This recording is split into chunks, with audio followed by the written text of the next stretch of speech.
control. Start listening to my soul. Overlooking back.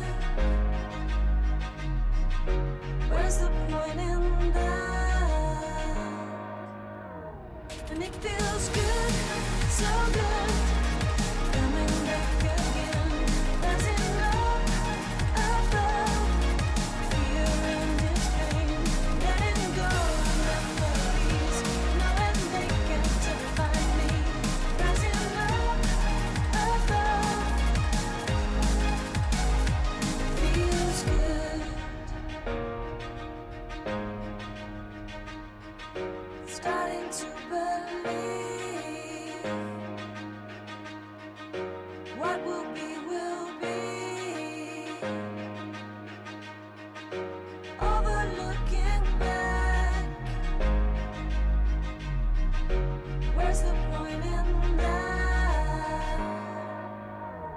And it feels good, so good. Coming back again. Rising up, above. Fear and its pain. Letting go of memories. Knowing they get to find me. Rising up, above. Feels good. It feels good. It feels good. Feels good. It feels so good. And it feels good, so good.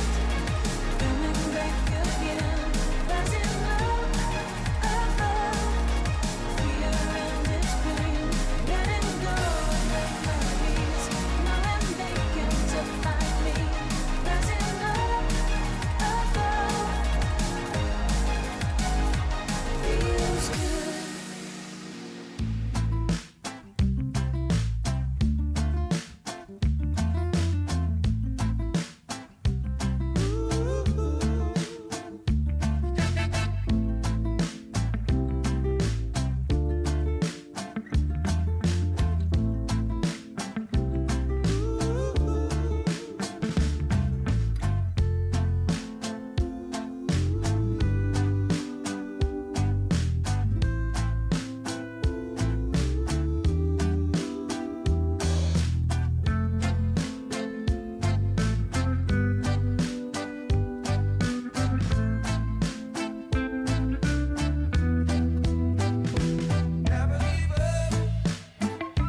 our castle walls. Fast forward to the siren in the distance, getting closer by the minute. Will you stand and answer to the call? Run like a fire, we'll fall and walk. This is the night that you were made for. Don't close your eyes, safer to stare into the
pretending. Wake up, it's time to leave. I took the time to breathe, and now I see I'm just too good for you. You're no good for me, and I know what I need. So I'll set you free.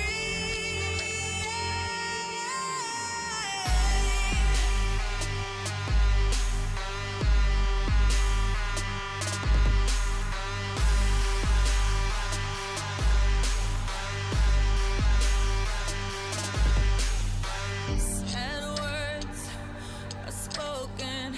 Move on. It's broken. Give up. It's time to leave. I took the time to breathe, and now I see I'm just too good for you. You're no good for me, and I know what I need. So I'll set you free.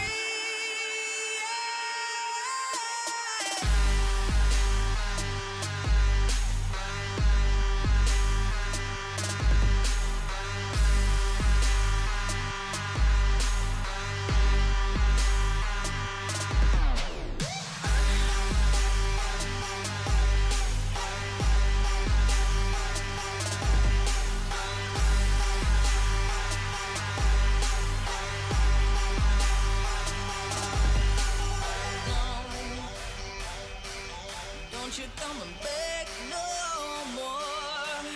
Oh no, 'cause I will never let you in.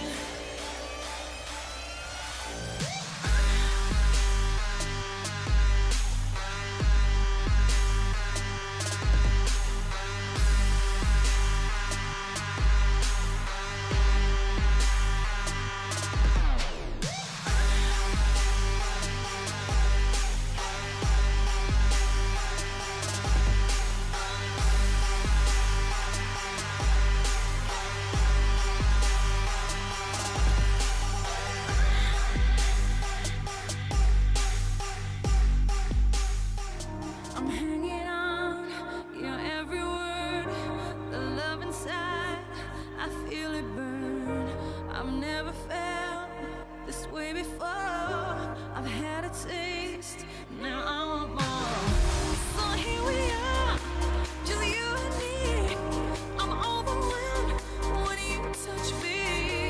You talk so sweet, I hear the sound. 'Cause when you do, my feet won't touch the ground.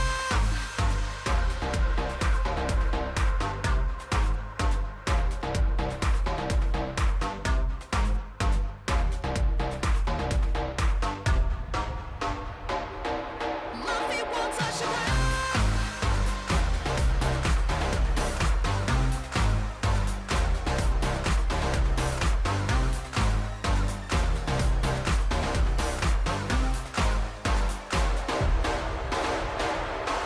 I've never been this way. I felt so hard, and I end my life. I'll bring you a start. I can't walk away. I've never been this far.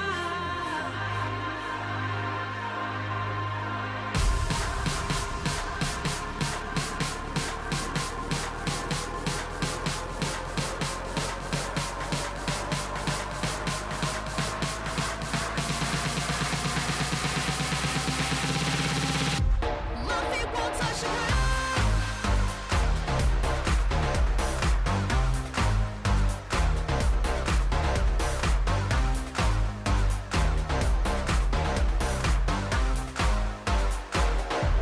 My feet won't touch the ground.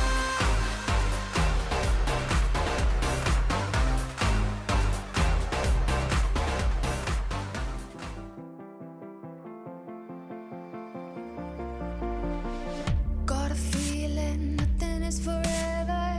Keep your voice low.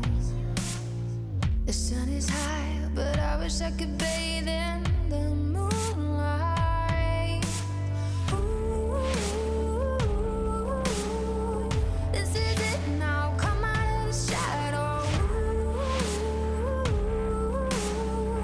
Make the walls fall. Memory is headed for disaster. Heart is beating so.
Body bad, that's baby mama.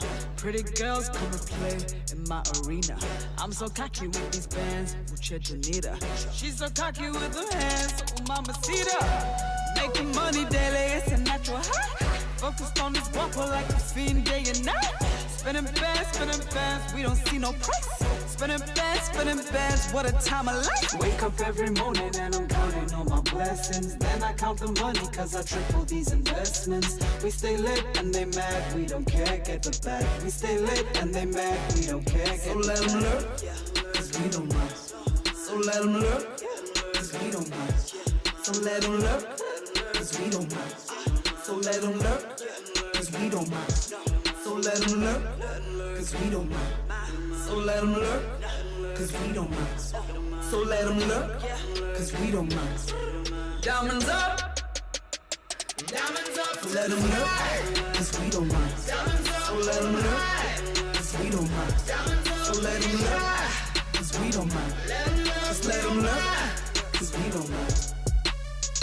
Pull up to the spot and get them hype. My girl extra crazy, just how I like. She a ride or die, she here for life. If you cannot respect the code, then pay the price. Don't do drugs, it's a natural high. Making money daily, it's a natural high. Focused on this guapo like a fiend day and night. Spinning bands, we don't see no price. My team be the dream. Wake up every morning and I'm counting all my blessings. Then I count the money cause I triple these investments. We stay lit and they mad, we don't care, get the bag. We stay lit and they mad, we don't care, get So the let them bag. look, cause we don't mind. So let them look, cause we don't mind. So let them look, cause we don't mind. So let them look, cause we don't mind. So let them look, cause we don't mind. So let them look, cause we don't mind. So let them look, cause we don't mind. Diamonds up, diamonds up. So let them look, cause we don't mind. So let them look, cause we don't mind. So let them look, cause we don't mind. Just let them look, cause we don't mind. Let them look, cause we don't mind. So let them look, cause we don't mind. So let them look, cause we don't mind. Just let them look, cause we don't mind.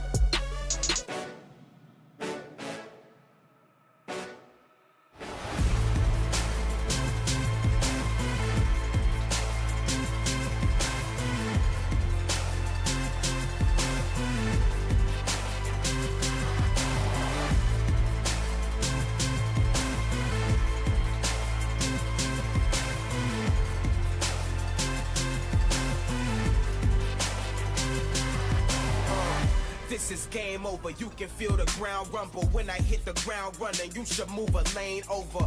Rain holder, we don't run on the same motor. I'm a chain smoker, you a lighter to a flamethrower. I come from an insane culture, living like a trained soldier, just to make it a day older. No closure, remain closer to the days when I could feel the hunger pains I knew I would take. And I ain't going out till I take it. What I came to get, I was made for this. And I will never lose, I'm the greatest. Just face it, I was made for this. And I ain't going out till I take it. What I came to get, I was made for this. And I ain't going out, I was made for this. And I will never lose, I was made for this. I feel colossal, choir sing the gospel. I can make the sky move, breathing through my nostrils.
only one.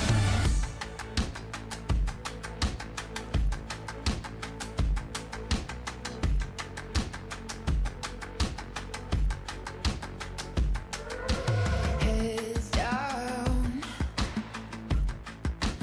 they will watch us shake the ground. Oh, it's like this. It will fill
adrenaline. Hey, you're taking over me now, and I'm giving in. Feeling you in my veins. Your adrenaline. Hey, you're taking hold of me now, and I'm sinking in. Feeling you in my veins. Your adrenaline. Hey.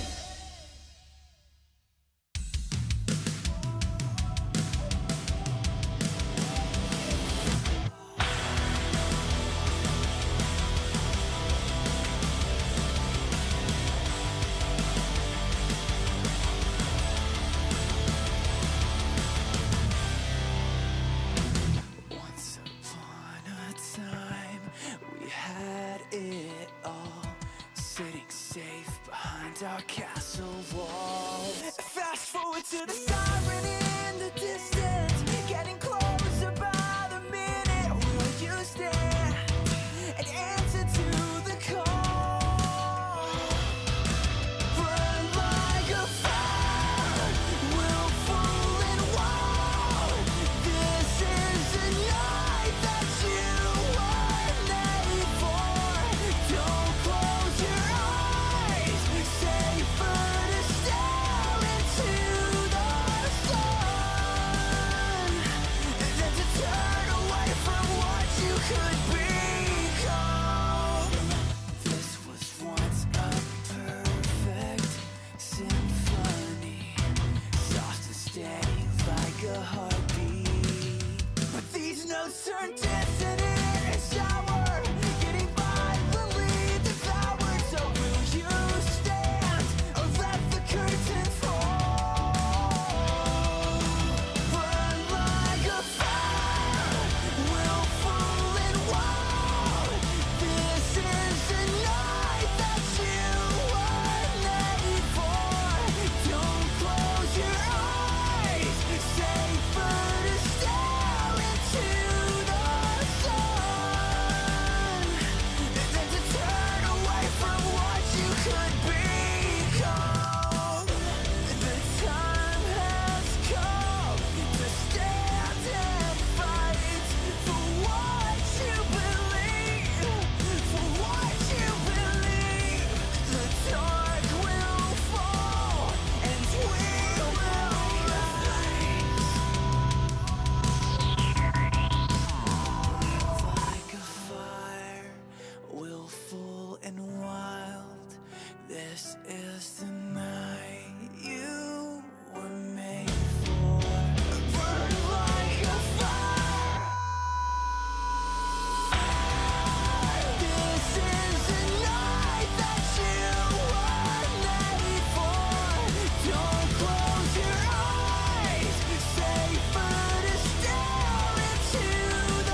起尾巴，好好去找你的主人吧。像上一场一样陷入哔哩哔哩的这种发育的。这里要反推吗？但后续的话，沙火这个位置很尴尬了，被机先放大。哎，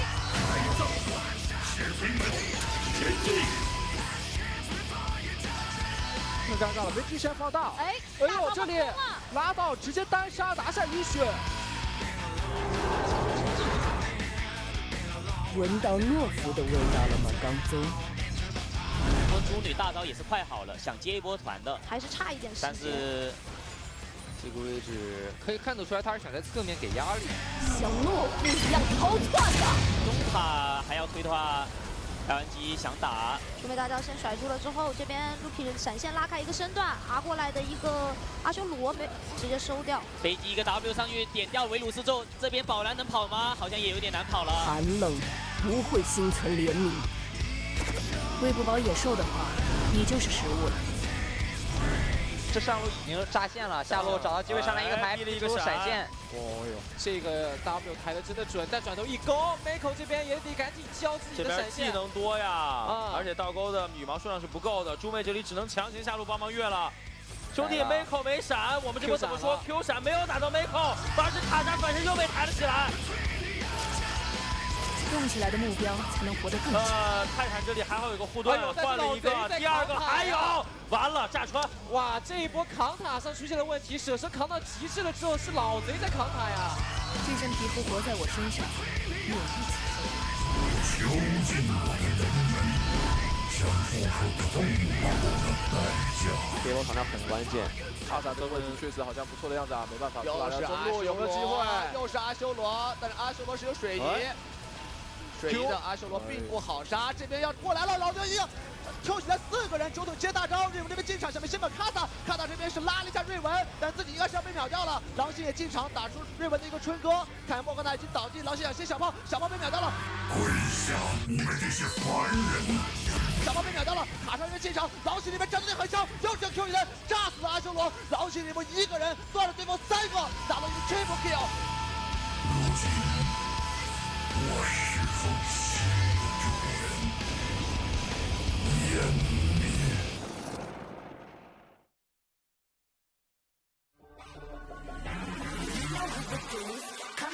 终于来了，上来！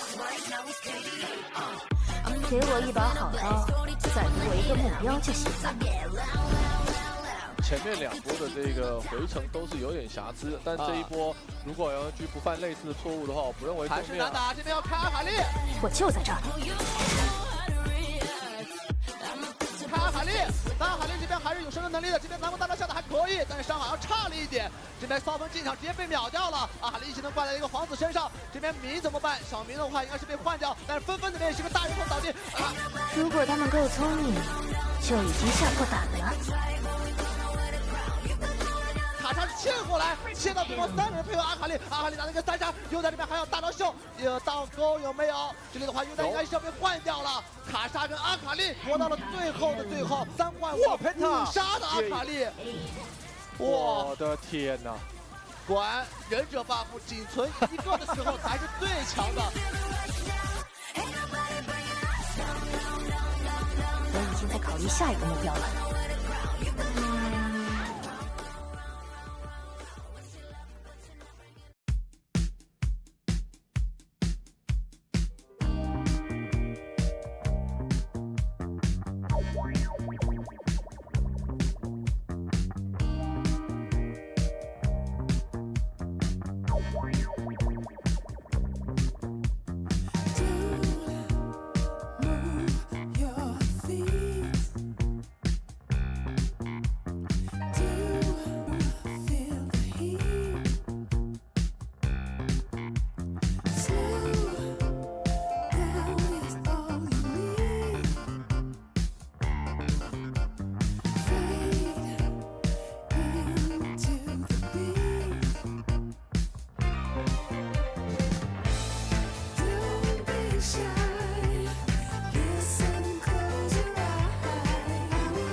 Yet to come.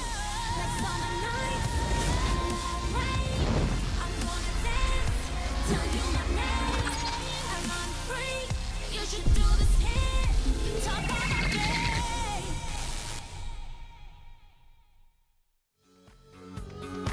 The LPL playoff finals are right around the corner, but before we get there, we have one more score to settle. Today is the 3rd and 4th place deciding match here in the JDG Stadium of Beijing between Top Esports and Bilibili Gaming. My name is Matt and Iberia Clendaniel, joined here once again by Jimmy Preacher Fu. Jimmy, it's good to be back with you. Mate, it's also a great day for League of Legends. I can't wait for it. I'm glad you're here with me because there are wider implications. Of course, we've got our finals here on Friday, but you have to stay tuned because this 3rd place match can honestly decide everything, especially when we go into regionals as well, but we'll talk about that a little bit later. That's right, because before we get into that, let's take a look at how we got here, talk a little bit about the semifinals that landed us here. Of course, both of these teams fell to Fun Plus Phoenix and RNG respectively, both in a 1-3 fashion. Of course, so these two teams are going to be very dominant in the finals, but once again, BLG and Top Esports is what we're going to be watching today, and honestly, they had their strengths, but they fell down because of the matchups, and it's really the style that we're going to talk to today is really it, because we've got so much on the line for both of these two teams. I mean, BLG is literally fighting for their lives. Yeah, BLG, they really need to win this one. And of course, Top Esports, they've got experience being in this position. Last split, they were also in the 3rd, 4th place match. Unfortunately, they did not make it. Fell down to FPX, but this time, they've got a chance at redemption, but there's a lot more on the line than just redemption, because if you take a look, Top Esports, if they are able to pick up a win here today, they'll be able to skip straight over to the Gauntlet Finals, and JDG will actually make their way into the bracket off last split's points. And it's quite ironic that we're in the JDG Stadium because they have got something to lose and they're not even playing for it. So of course, even though there is pride on the line, Top, they still do want to win this one because seeded straight to the finals means you get to skip the other games, means you get to watch your potential rivals as well, and that's going to be such a huge boon. Whereas on the other side, we already mentioned it, BLG, they're fighting just to stay in, and if they win this one, they actually knocked JDG out. So that's actually a little bit of a surprise because they made such a deep run in the 1st split. I'm talking about JDG, of course. And when you take a look at them in the 2nd split, you say, there weren't really high expectations for you to potentially make it, but they're not quite there. Yeah, JDG didn't really shape up towards the end of the split, but BLG, on the other hand, they've had quite the miracle run. You know, last split, they only barely missed playoffs to Sino Dragons Gaming, now Dominus Esports. But now they've made it back. They know exactly what they need to do. They finally made it into the semifinals. They dropped down. Now this is their last chance to slot themselves into that gauntlet. And this matchup, it's going to come down to one very important lane. That's going to be the mid lane with Kuro from BLG going up against Top Esports Knight 9. You can never talk about Top without talking about Knight. Of course, he is a prodigal mid laner. According to many analysts of the LPL region, they would even say he's the best mid laner in our region, potentially even in the world. But we won't go that far just yet. He needs to make his way to the international stage. A good chance for him to do so is obviously to win here, so he can slot his way into the finals. But he's up against Kuro as well. Now, Kuro is no stranger to international experiences. He's been in world finals multiple times. Not going to talk about that one because it was a shaky performance, but he has got that experience under his belt, and it's a real mismatch when you take a look at these two players because Knight wants to dominate his lane, whereas Kuro just wants to chill out until 20 minutes. Checking out this replay, you can especially see how much of an advantage that he brought for the rest of his team as well. Yeah, while Kuro does go in because he tries to salvage this fight, in the end, it's because Knight had such a good matchup into Kuro that allowed him to do this, and it's not the only time. Think about Knight's champion pool. He's got 18 unique champions within 2019. He's tying himself with Doinby and also Chovy in the LCK for the most amount of unique champions this year. You've got to think about it stylistically as well. As you said, Kuro is not always going to make you the flashy outplays. That's more Knight's style. Oh, yeah. He will come into the 1v1 and he will absolutely smack you down. But Kuro plays from the backline. He plays safely. He will initiate for his team. He will do whatever it takes to get them ahead. and he'll stay safe on the Azir, stay safe on whatever he needs to be on to make those plays happen. Yeah, of course, he's also got the Cassiopeia and the KO we remember from the regular split. But yeah, that one of the greatest weaknesses of BLG was actually their strength in their late game. I mean, there are many teams in the LPL that specialize in skirmishing, in fighting as well. And if they really take it to BLG, before 30 minutes, we said, wow, BLG just collapsed in upon themselves. But they found such good early game right now with their jungler, who's now been revitalized. That's right, because Meteor this split has looked absolutely formidable as a jungler. Last split, I personally wasn't feeling too strong in his performances, especially in the early half of the split. It didn't feel like he had found his identity on BLG. Didn't feel like he'd found exactly what he was supposed to be doing the entire time. But now he has come out strong. And look, before, we always put him into the back line. We never really talked about him much, didn't give him the limelight experience. But now, take a look at his performance. If you were talking about the regular split, maybe still so, but in playoffs especially, Shyvana, where he nearly one-shot the enemy ADC. You've also got the Kiana as well, which now means that BLG can flex it around. And both of those champions he plays so well around the early game, that was BLG's biggest deficit. Now they finally patched it up. Well, it's exciting too, because when you have a jungler with this level of flexibility, the Kiana is sort of a one time you can pull that off where you bait it around and you're like, is this jungle? Is this mid? Nobody knows. Then suddenly it's a jungle pick for the first time you see it on Meteor. Well, I wouldn't really say that, because you can still flex it around. Of course, if you're looking at Kura, while he isn't known as the best assassin player in the world, he can still take it for his lane. So you still got those mind tricks. And once again, going back to the Shyvana, there are clear counters. If you draft a very strong bottom lane, and if you take Ignite especially, you get Dragon Control. She's completely shut out from scaling into the game. But BLG have so many tools under their in their kit that you always got to worry about it, especially in Champs League. You've got to say, do I need to ban out the Kiana? Do I need to ban out the Shyvana? And if you expend those bans, then you actually give them something that they actually really want. Well, when we talk about that bottom lane as well, that's somewhere both of these teams have had a little bit of a struggle, especially top Esports in their series against RNG. It felt a lot like Ben and Loken got absolutely outclassed by Uzi and Ming, which, because one of the strongest AD carries, and I'd argue the strongest support in the region, it's going to be hard to go up well against that, but they didn't have the capacity to get the rest of the map rolling without Uzi absolutely farming his way to a godlike state. Took my words right out of my mouth, because of course you're into RNG's bottom lane where they really excel. Not only that, but also focus their jungle pressure. So maybe this is more even, because when you talk about bottom lanes, these two are not the strongest, especially if we're taking a look at playoffs. So in terms of statistics, very safe. You've got the Ezreal play coming out from both of them. Xayah, of course, with the ultimate that makes you invulnerable. So when we check that out, both of those two junglers have to influence it. And that actually ties in really nicely, because one thing that we notice when we take a look at the champion pools especially, over on the top side of top, coincidentally enough, they have champions that require a lot of attention. You've got the GP, you've got the Vladimir, ganks do them so well in the early game, whereas over on the other side, self-sufficient means that jungle attention for BLG should be focused more on the bottom side, so that's going to be a nice mismatch. And that mismatch also, there's several mismatches here that are going to be making it interesting, because as we mentioned earlier, BLG tend to take these games longer. We've talked about them as sort of like the LCK team here in the LPL, so they tend to go for low kill games, drag it out towards the objectives, see what they can do in that later stage of the game. Their average game time is about 33 minutes. I think it's actually 33 minutes on the nose, which impressively done. Not the longest in the league, but especially recently in the playoffs, we've seen them able to, in their wins, they're able to control the teams. They're able to take those objectives, work it towards the later stage of the game. Whereas top Esports, a lot of their wins, because they are a carry-focused team, you focus on Knight, you focus on 369, those two, if they pop off, they will end the game for you quickly. Get that 1-3-1 going, roll it through. And that's the biggest worry for BLG, because if they get stomped on in lane, especially because of that jungle attention, then they might just fall down very heavily. Of course, we are turning our eyes towards that, because if they get more or less a free road into the 20-30 minute mark, then they could definitely make it. But DX Master, what have you got for us? 大家好，这里是拯救者 GTG 电子竞技中心，我是 DX Master， 欢迎各位。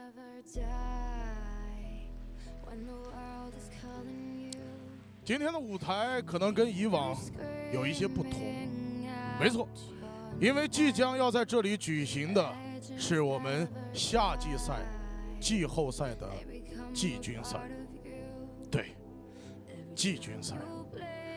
在比赛开始之前，我想请问大家一个问题：相信你们都知道，世界第一高峰是珠穆朗玛峰，那你们知道世界第二高峰是哪里吗？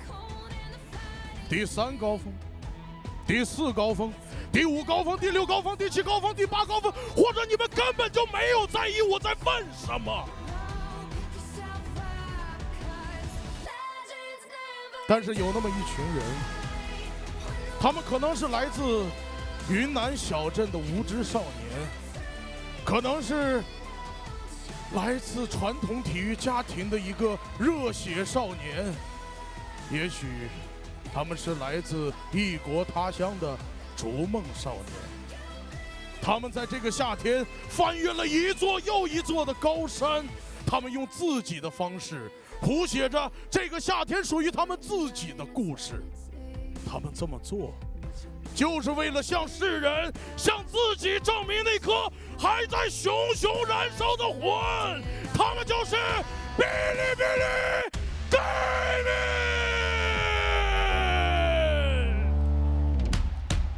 上单 at 打野 Meteor 中单 Kuro 下路金角辅助心魔教练 Sim。Yeah, DX Master coming in just doing our entire job for us. This is the most formal we've ever seen him be. Yeah.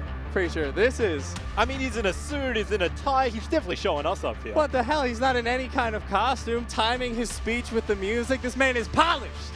And of course, we got ADD in the top lane, Meteor in jungle, Kuro in mid, Jin Zhao and Shinmo to round out the bottom lane, and that's where we'll have to focus because it's been a weak point.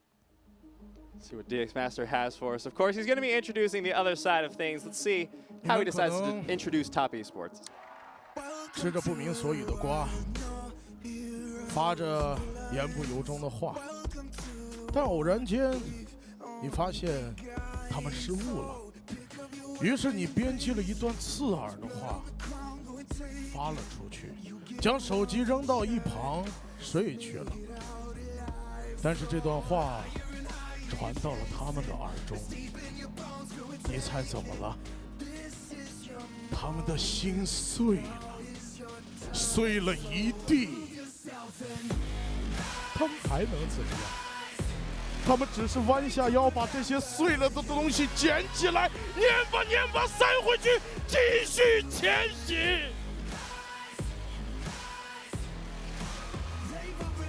是，他们没有黄袍加衣，他们没有皇冠加冕，他们有的只是一腔热血。在遇到比自己更强大的敌人时，拔出利剑，高喊一句：“来吧！”他们就是 Top Esports。Man, that's gonna be hard. I can tell you that for sure. 上单369，打野熊熊，中单 Knight， 下路 Loken， 辅助 Ben， 教练白色月牙。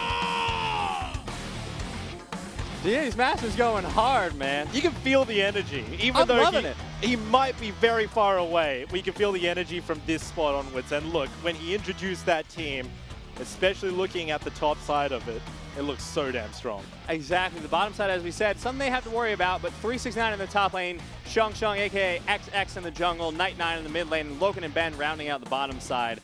DX Master, I'm understanding about 3 words he's saying. Give us I more. am so ready. 接下来，这个舞台上发生什么事，我没有办法告诉你们。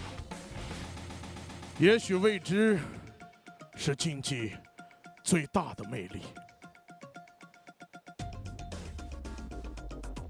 Graceful. Nice. A graceful departure.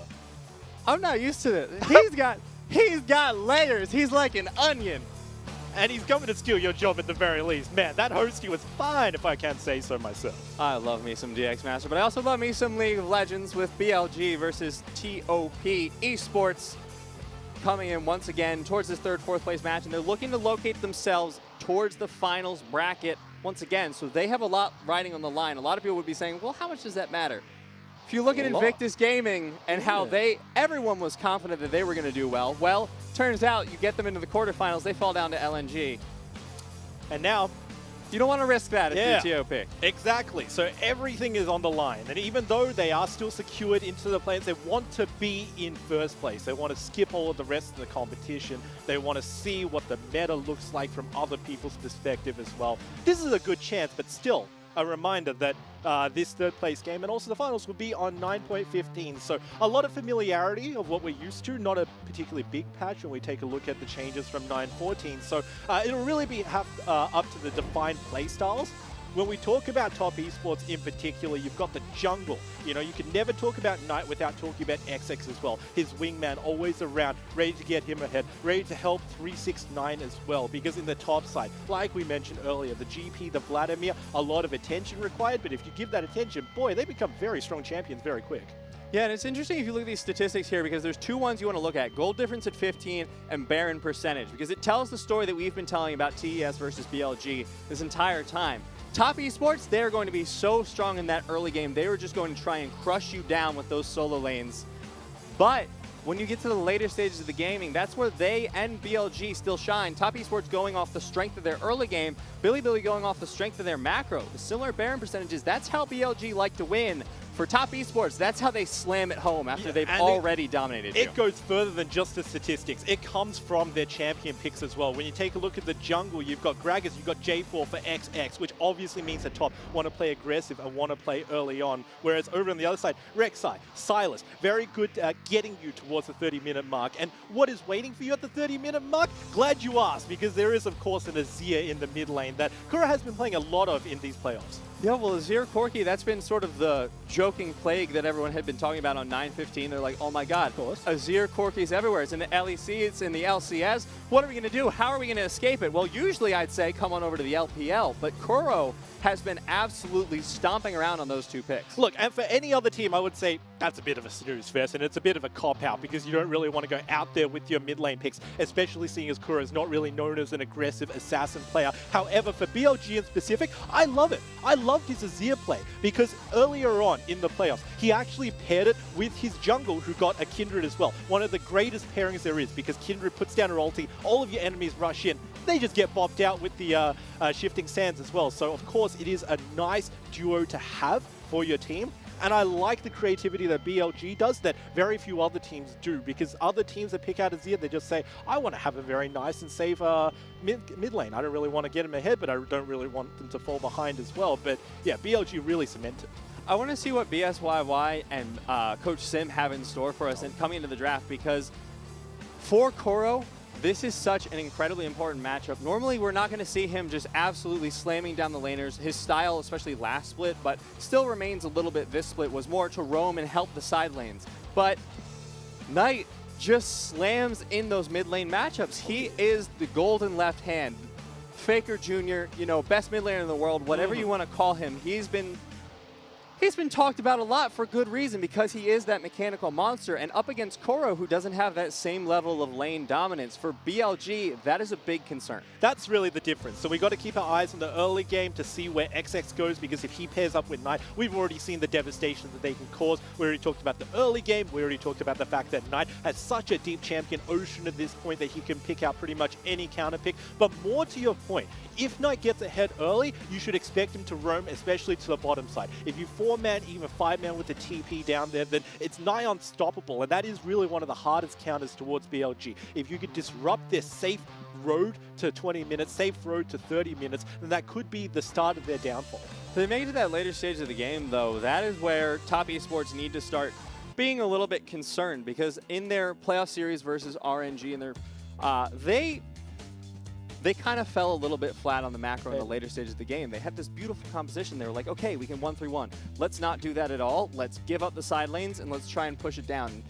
Those kind of mistakes are the kind of mistakes that BLG, more than any other team, is going to know how to capitalize on. They are all about the macro. They're all about the late game. Of course. So when you rely on your mechanics, there is, of course, something at fault, and that is your wider knowledge of the game. And when TOP went against RNG, a lot of priority down onto the bottom lane. It's usually how Knight wants to play, but XX also went down there without getting anybody else ahead. And you're playing into RNG, one of the most bot lane-centric teams in the world. So if they haven't done their prep against BLG, if they don't know, shut down top lane and just make sure sure that bottom lane gets a very safe pick, I mean, Varus is a really good one, and of course Yuumi should be banned most of the time, then that is really the place that BLG can counter them. It is really up to TOP. They've got so many tools at their disposal. We've seen them time and time again take down so many of these, so many of the teams in the LPL in the early game, but sometimes they just mismanage it as to where and when.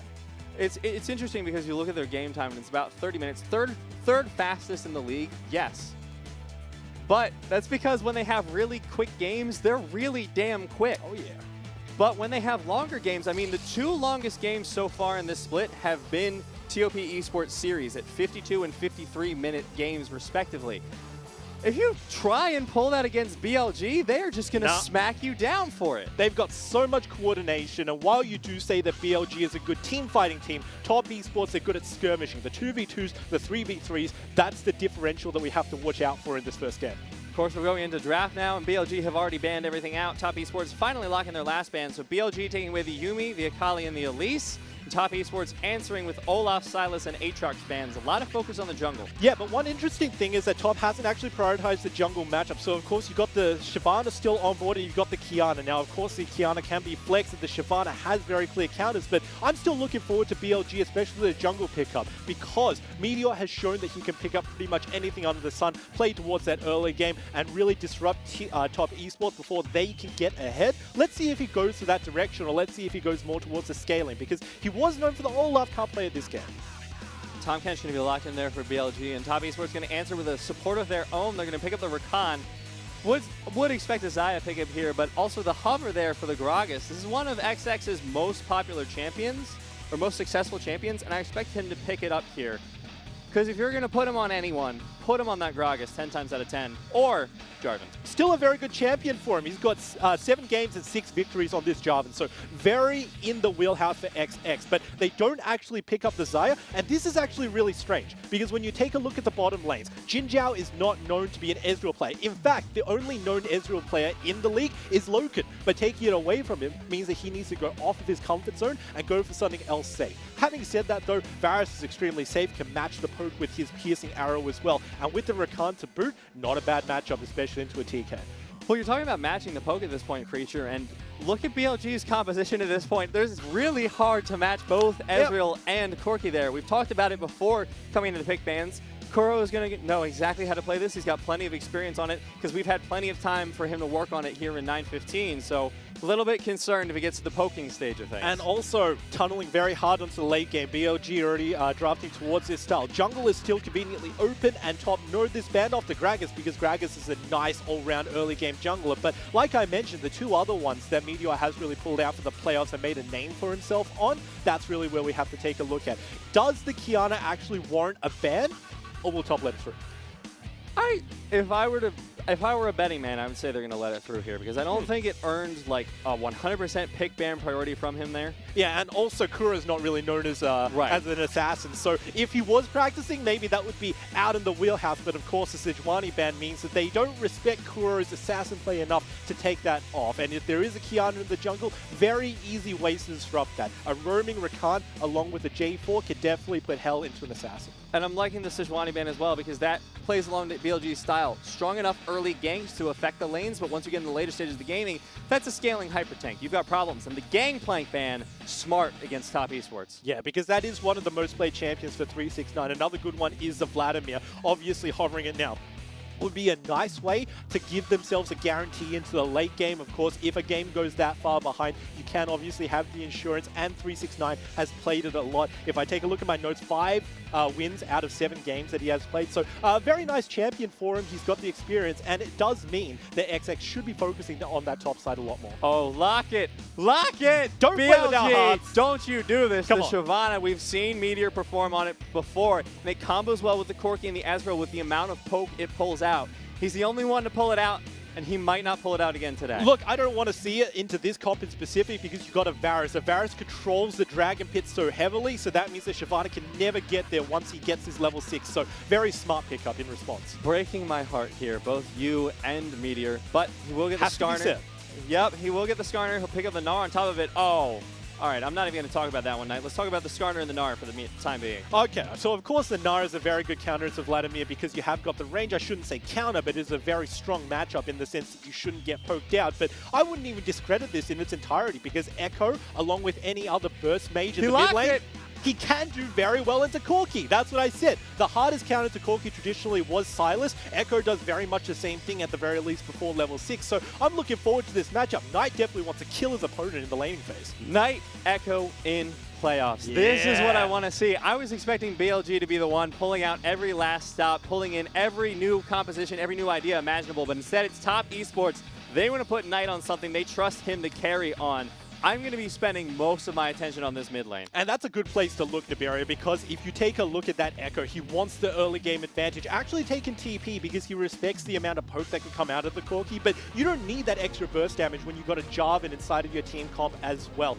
After all that's being said though, bot lane's very even, top lane is very even with the range as well, so the only mismatch is of course Knight, and that's the way that Top Esports wanted to set this up. They wanted every other lane to be self-sufficient, and they wanted the mid lane to be popping off. They've got the resources to do so, and they're looking for the execution. We were talking about this Echo as being a fantastic pick, and we were talking about Knight as having one of the deepest champion pools, a champion ocean as you put it. This is his first time picking it. No picks in the regular split. So we get something fresh. We get something fresh from the mid laner of TOP Esports, and I am so unbelievably excited to see it. It is a fresh game, it is a fresh champion, but the playstyle is so similar to how Knight likes to go. He likes to assassinate, he likes to get that early burst down, he likes to call his jungle, and every single piece has fallen into place. Whereas if you take a look at BLG, the late game scaling as well with the Ezreal and the Corki, they're looking just as comfortable with their picks. So it really will be up to Top to disrupt BLG. We have to see how much of a lead they can get before 20 minutes. It's all about the early game versus late game pendulum here in BLG versus Top Esports. Who will take the lead and the crown? Will it be Top Esports early game bringing them to a victory, or will BLG hold fast and take it out in the later stages of the game? We've got Knight's Echo to top it off. The cherry on top for game one of the third place match between BLG and Top Esports.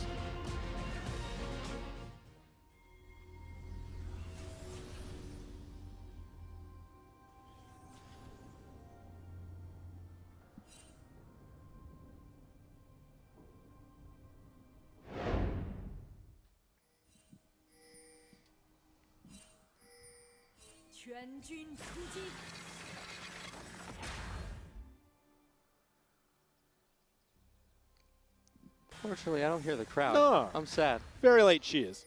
Unfortunate. Not going to hear that, but we will see the level 1 going down. BLG just being very defensive on their own red buff, making sure nobody's coming in there. They will spot out 369 on the top side of the map. It's going to be the electrocute coming in for Knight's Echo, and I'm excited to see it. He's got plenty of burst. He's going to be able to get onto that Corki and give him some pain. That's naturally what you should expect. So obviously when you take something into the mid lane and you also don't take Ignite, especially onto an assassin, onto a burst mage like the Echo, you want to take the electrocute just so you can get the extra damage down. And with XX taking it as well, this means that he's going to have a shocker of a time into Kura. Now, this is very interesting because we're actually taking a look at Kura's runes. He's got the Thirst for Blood as well, which means he wants to sustain every time he orders Knight to make sure that he can stay healthy so that he doesn't get 100-0. It's a smart little matchup, but once again, Corki is squishy regardless, so you can still be 100-0. Yep, Kura doesn't feel like he can bully him out at all. Doesn't feel like the Klepto is going to be safe enough, especially with this matchup. So hopefully Knight gets punished a little bit, but he does have a minion dematerializer for that early laning phase once that starts going. But in the meantime, it's going to be a very, very calm early game so far, and I just want to see Knight pop off on this pick. His first time picking it here. It'll come eventually. However, it's going to take a little bit of time. Of course, you have to wait until his first back. A Sheen is always very nice to get the extra damage. Let's talk about the bottom lane, because while it doesn't look that spectacular, you've just got double TPs for the ADCs. What that means is that they don't really want to give up any pressure. It's a very safe lane, but it does mean that if there are early ganks, especially coming in from Meteor, could do a lot of good work. Very good slowing potential down from Shinro, and while we are looking a little bit towards the future where maybe turrets are taken down, if Jinjiao can get the Iceborne Gauntlet as well, facilitates Meteor getting into that team very, very fast. course, once he gets those boots pick up, he will be able to get off the ganks with Predator. Ben's been spotted out here by the minions, but doesn't seem to matter. Still goes in for the engage. Be a decent trade onto the side of BLG, but they answer back with a little bit of poke onto Ben. Yeah, and look, once again, just going down to it, it's very unlikely that BLG is going to give up that much onto the bottom lane. Ezreal, a very safe champion by himself, but with the TK as well especially, looks like you're not diving this this bottom lane anytime soon. Not at all. And of course, not going to need the safety for the Varus. We often see that picked up with the Tom Kench, but since they know they're not going to be abused, they have that team fight engage with the Rakan as well. Excited to see that into later stages of the game, but we do have to wait until the junglers make their first move because all the lanes so far seem to be going fairly well for both sides. It's too soon for anyone to have a massive advantage. Yeah, and this is actually very interesting because Skarner decided to start on the bottom side, whereas Jarvan decided to start on the top side, which means that XX is going to have a very good path into the bottom lane. Naturally, that would be facilitated by BLG shoving in. However, Top actually decided to go ahead, which means that he doesn't actually have a lot of good avenues in order to get into there. Of course, a really good gank path for Jarvan is always the brush gank, where you camp in there, where you sweep it out, or even put a red ward down to make sure that you're not spotted. But it does require a bit of extra room. In the mid lane, that was plenty of shove coming out from Knight, who's going to be teleporting back into the wave, and he's just been pushing Kuro under tower. Eventually, Kuro's going to have to run out of mana and get out of there, but Knight's picked himself up both the Darkseal and the Fairy Charm to stay in this mid lane. He's in it for the long run at this point. Yeah, he most definitely is. And when you take a look at BLG, once again, even the jungle wants to scale. So, moving back with the Shinmo. Shinmo is in trouble. Ignite's already gone down. There's no more poke coming out. Level up plus the Grey Health is going to keep Shinmo alive.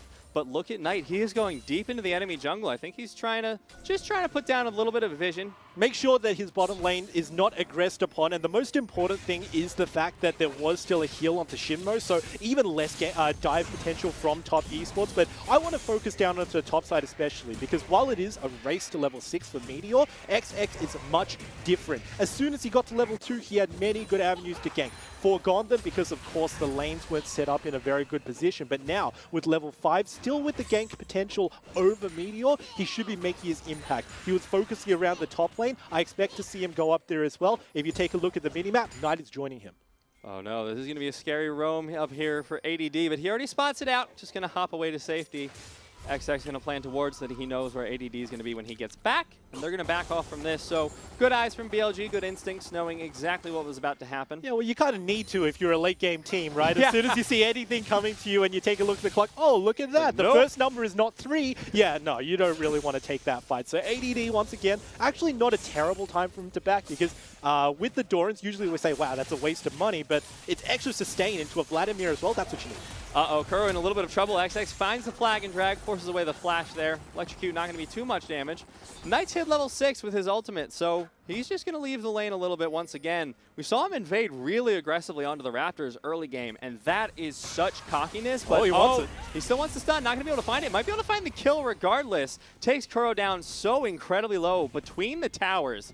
So there's no way Kuro's going to be staying for this one. But here we go. Meteor comes in. Not going to look for the gank just yet. Does not have that level 6 for the Impale. And also Knight still has his ulti, so a lot of tools to get out of a gank potential. But he actually wants this. He goes back in. He hits the Z-Drive Resonance, and the ultimate's going to bring him back. The Chrono Break's going to be enough. And now Top Esports taking down the Mountain Drake. This is the explosive early game that we were looking for. This is it. Top is definitely in their wheelhouse. 1 kill already. Let's see how much further he could take this. Already with the initial burst, he could start stacking up. Take a look. Got the ring as well. He wants to stack up those kills and also assist for his name. And this is a very good beginning for Top. Shoving in the mid lane, and meanwhile in the bottom lane, Top Esports goes for the engage once again. Jin down a little bit of trouble, healed, blown. Still has the flash available for both of these bottom laners. Flag and drag not going to land. There's a Cataclysm onto Shinmo, but Shinmo's still alive without using the flash. XX might get chased off here. Top Esports not finding as much as they wanted from that bot lane gank, but they will burn the heal. Yeah, they were respecting Meteor because they didn't have ice, so they thought that he could have potentially been there. This is bad for Top. Oh no, Top Esports, this is exactly the wrong time to do this. XX is still backing. Boy. Loken has to flash away, and Ben not going to find the safety. Shinmo picks up the first kill for BLG.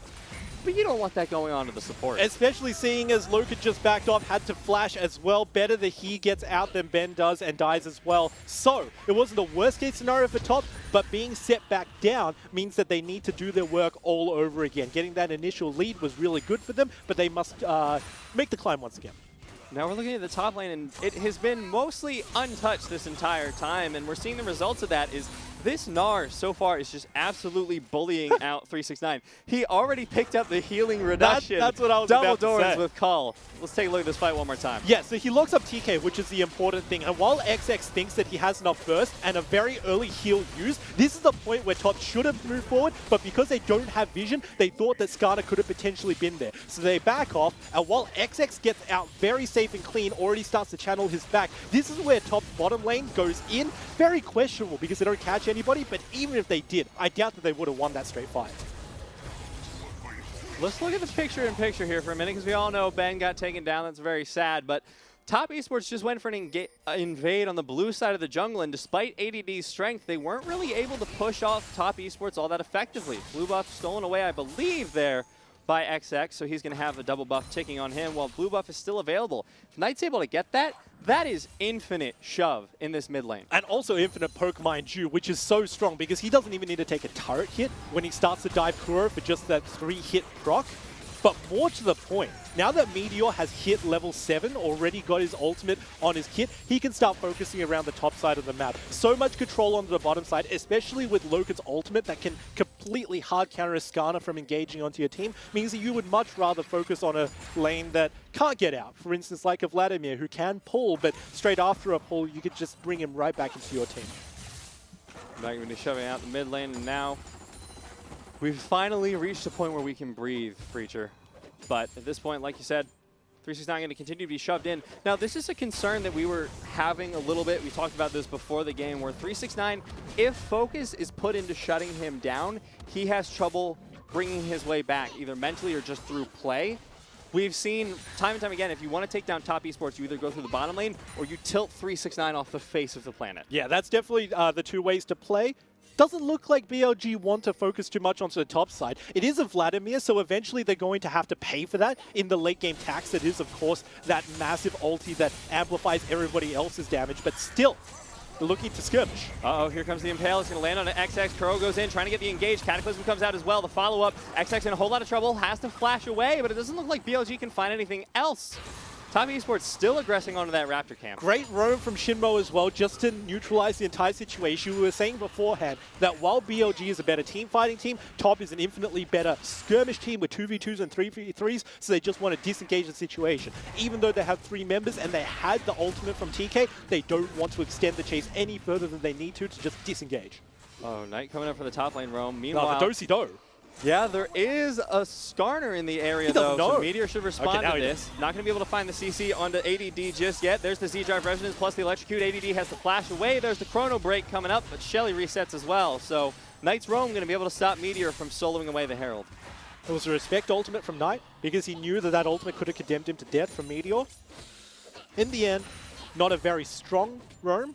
But that is the playstyle that Knight is really known for, moving around the map and making sure that his top and bottom lane get some of his own assistance. And he doesn't lose out in that much, honestly, because while he was away, Kuro's shoving in the mid lane, which means very little chance for him to dive, very little need for him to ultimate to get out of anything. I mean, when we talked about the Echo shove potential as well, and we're seeing it on display here. 1Q, now that he's level 9, is enough to fully clear the back wave.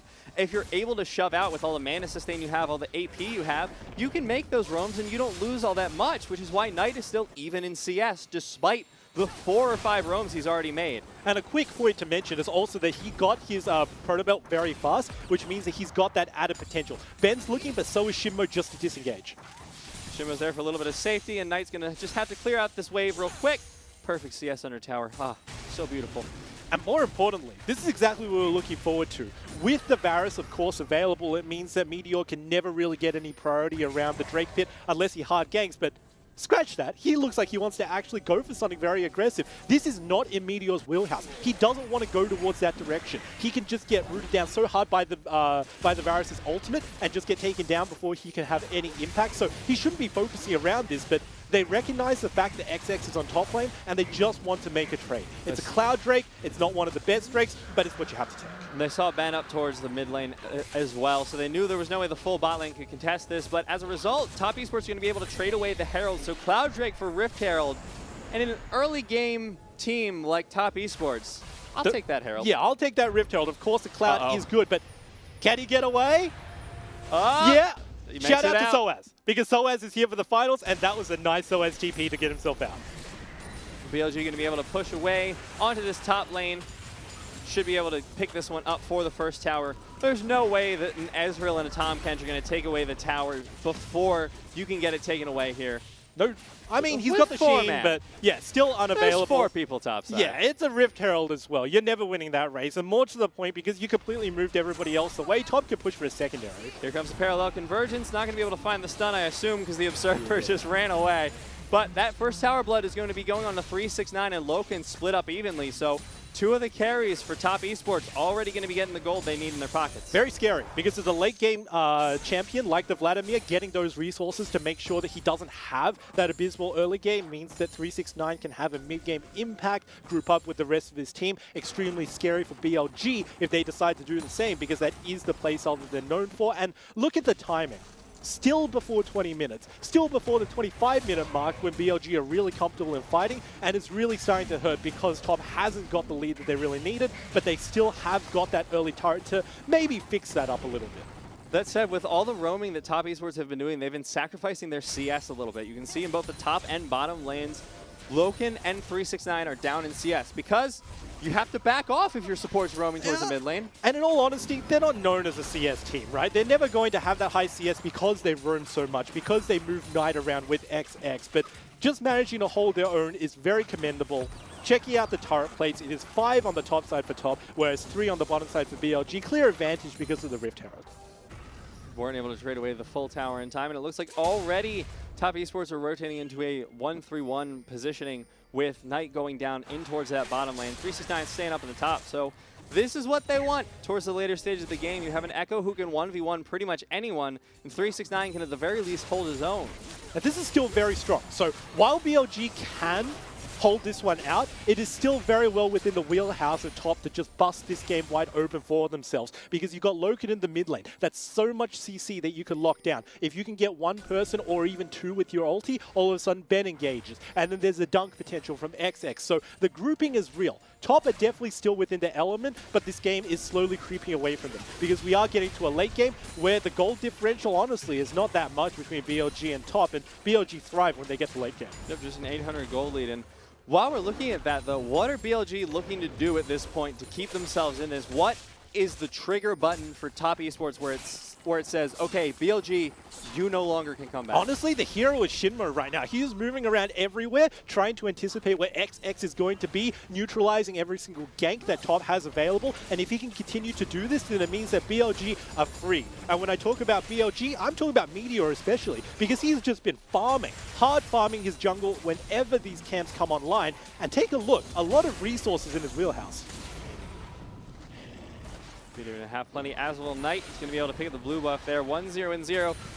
It's a very classic BLG game that's going on right now, which is they may give up a kill or 2, but my god, it's a struggle to get any more out of them. But take a look. They look better than the playstyle that they had in the regular split, because they gave up a kill, sure, but then they picked one up as well, and once they've neutralized it, they don't push any more of a lead because they know that that would be greedy and they don't have the tools available. Very beautiful play just to wait it out. And honestly, with the distribution, especially once again going back to Shinmo protecting any lane that looks like it's about to get ganked, you have to say it's very nice execution. Knight going to try and defend this turret, but Trinity Force has been completed by Kuro, so he's going to be able to put a lot of chunk down onto that tower. Looks like as the Dragon is spawning in 45 seconds, top esports looking to secure vision around it in the time being. Oh, that's big. Okay, so while Package the Dragon is coming up soon, it looks like it's going to be hard control by top esports. Cannot stress the point enough that Varus is so strong around the Dragon and even the Baron pit, but we're talking about Dragon in specific. And when you go down there, when you group up as BLG, as that team is known to do, you could really counter yourself because everybody can get locked up in those tendrils.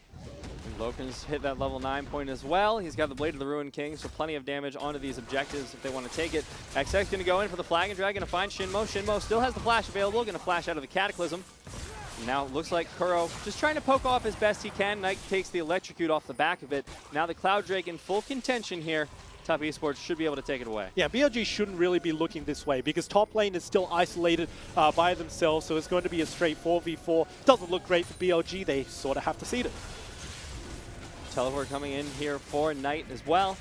Actually, that's going to be Loken. Apologies. So he's going to be able to join into the fight. Meteor looking for the steal potentially. He's going to steal it away, but the fight starts off Meteor going to go golden in the backline. In the meantime, he's going to be able to find the Impale onto Ben. Ben in a lot of trouble. Goes golden himself. The chase is coming in here from XX and Knight. But will they be able to find anything? It looks like BLG have made a clean disengage after stealing away the second Drake. And even better for them because they got that Drake. Such a strong composition for Skarner in specific because you want that extra movement speed to get into the enemy's backline. Didn't lose any members for it, even though Loken had a really nice ultimate that locked down multiple members of BLG. They get out scot-free. That's one of the best case scenarios you can ask for if you're BLG, honestly.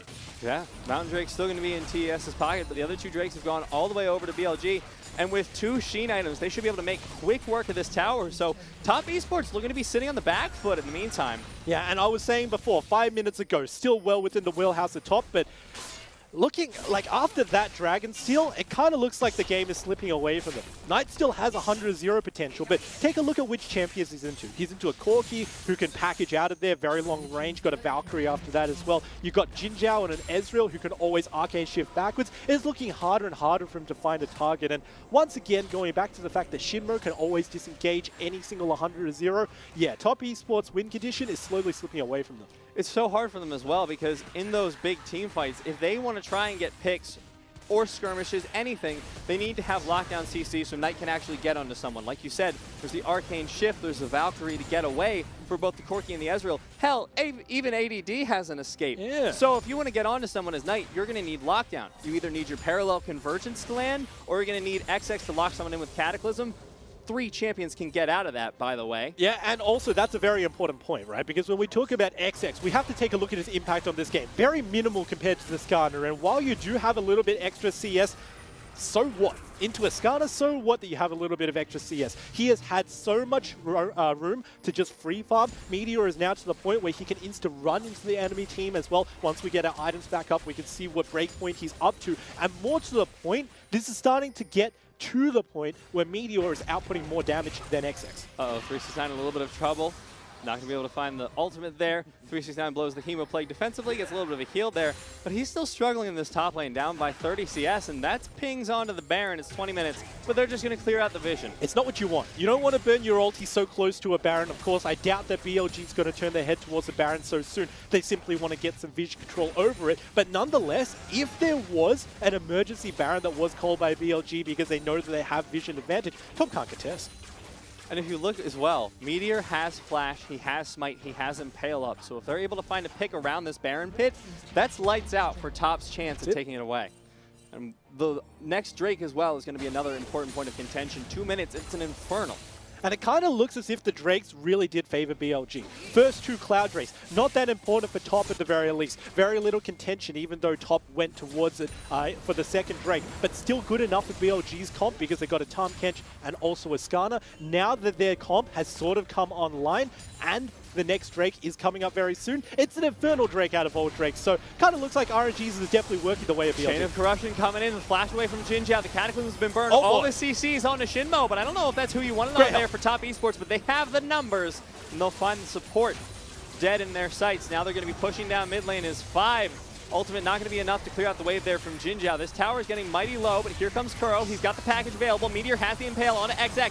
XX goes golden after finding the flag and drag. Parallel convergence as well. 369 goes into the backline. He's able to find Jinzhao. They're diving in. Knight's able to find a kill on the back as well. Top Esports just explode BLG. Grouping up before 20 minutes, Top completely annihilate them. And that is the perfect time, coincidentally, to turn their sights towards the Baron. Now they're going to be able to find it. We were talking about how BLG, you know, if they want to set up for it, they're going to have to clear vision. No, Top Esports say, screw that. We're just going to kill everyone, rotate ourselves. It was so smart, but more important, good execution. Pulling the trigger because they knew that Kura had backed. And even though Kura had a teleport, didn't use it on the turret because it could have been taken down to focus down very quick. In the end, had no effect. ADD wants to try and stop this. They're going to try and chase out, but Ben's going to be able to get away with the E. Looks like he's going to have the flash over the wall, but at the very least, even if you sacrifice this support, that's still 4 people with the Baron.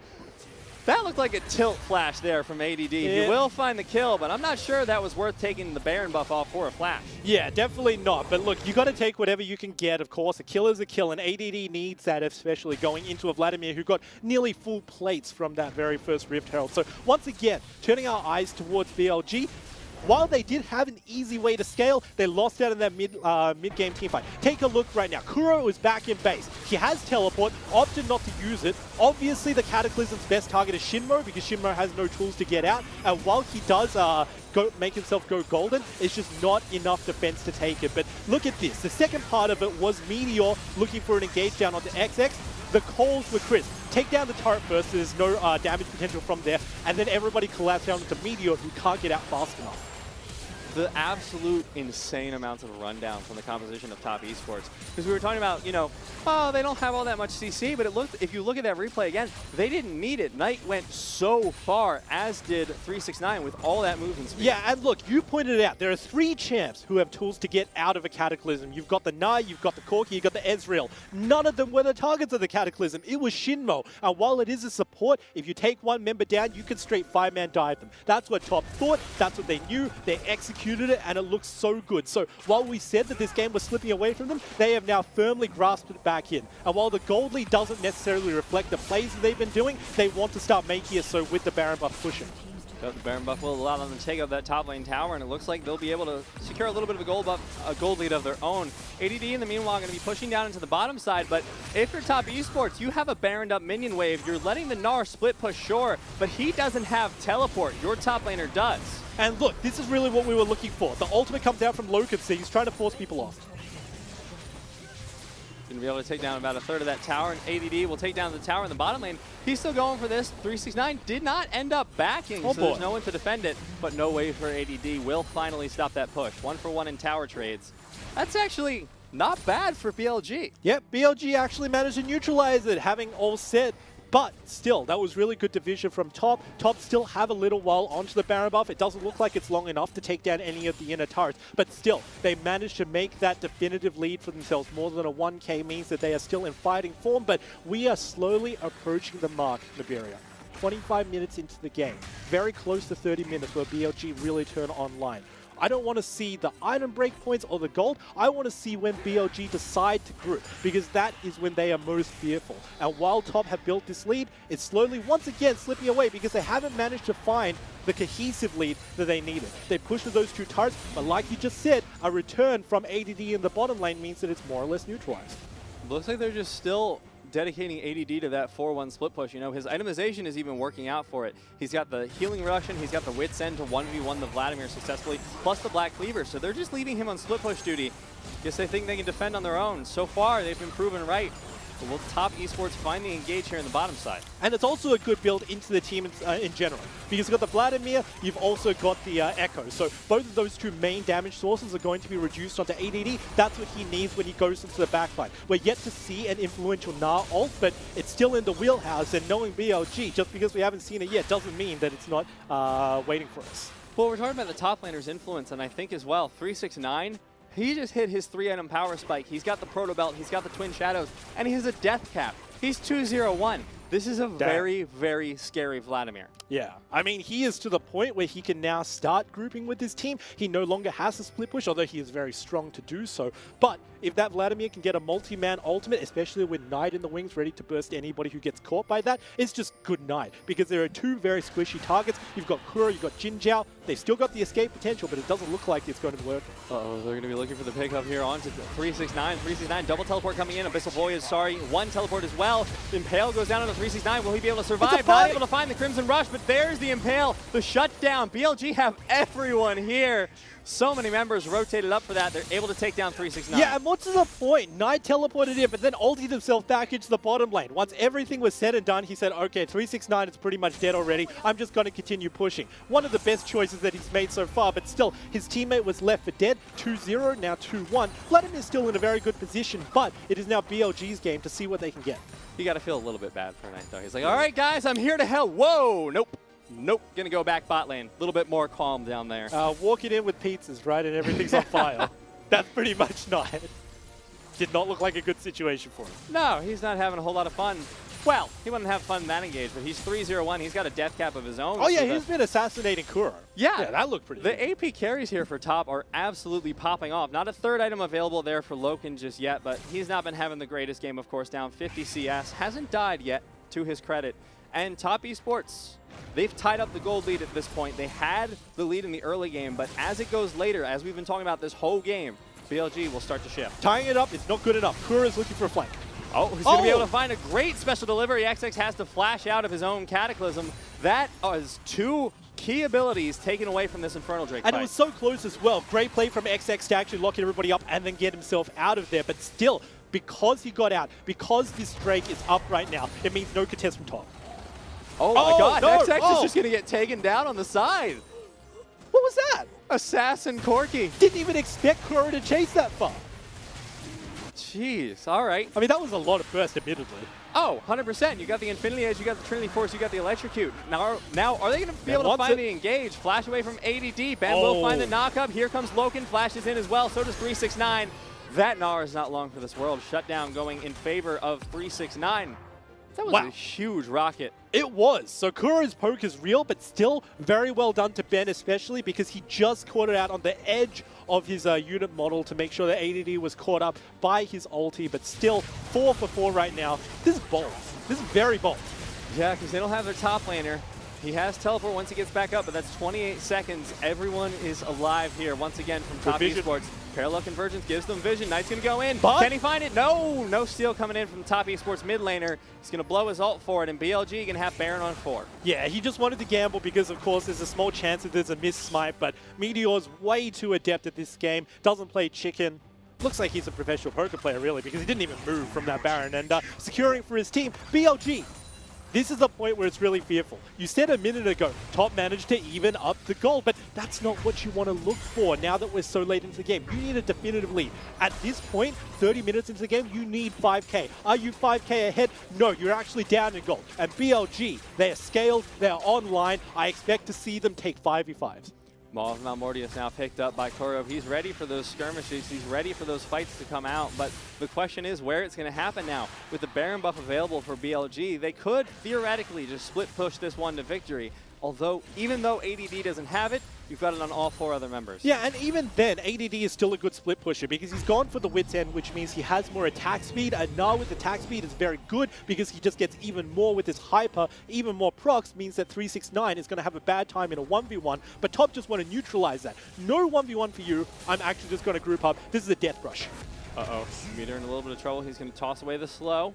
Should be able to make his way out of it, but Top Esports still advancing into this side of the map.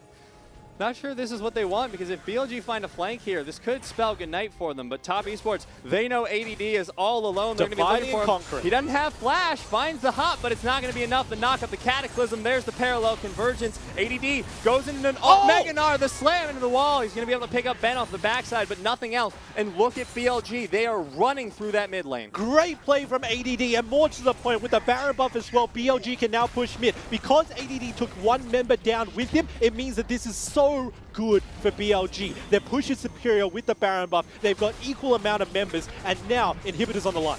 Uh-oh, Carl in trouble now. He's gotten caught out. Maul's pops, flashes away, but still gets shut down by Top Esports. XX going to be looking for the chase on the Meteor. Not going to be able to find it, but Jinjiao and Shinmo in the top lane, they're running away. 369 looking for the chase, but in the bottom lane, Knight just takes away the Inhibitor. He's got a Lich Bane. He's got a Rabadon. They might just go for the base race at this point. They're taking down the Nexus Tower, down to half health. They're trying to stop the backs. Loken not going to be able to find the Q onto anyone, but will it matter? The Baron buff recalls coming in. Half health on the Nexus, 369 and Knight. The duo solo laners of Top Esports take down game number 1 against BLG. I do not believe it. It was so well played by BLG. They had such a significant lead. We've even changed just for that, just for that ending. I mean, that was crazy, Nibiria. When you get that late, you expect BLG to have a significant advantage because they're used to playing as a 5-man. ADD played out of his mind, took 1 member down with him, even though he got flanked on. You thought, Baron buff, BLG, obviously they're going to close the game because they have Baron buff, but no.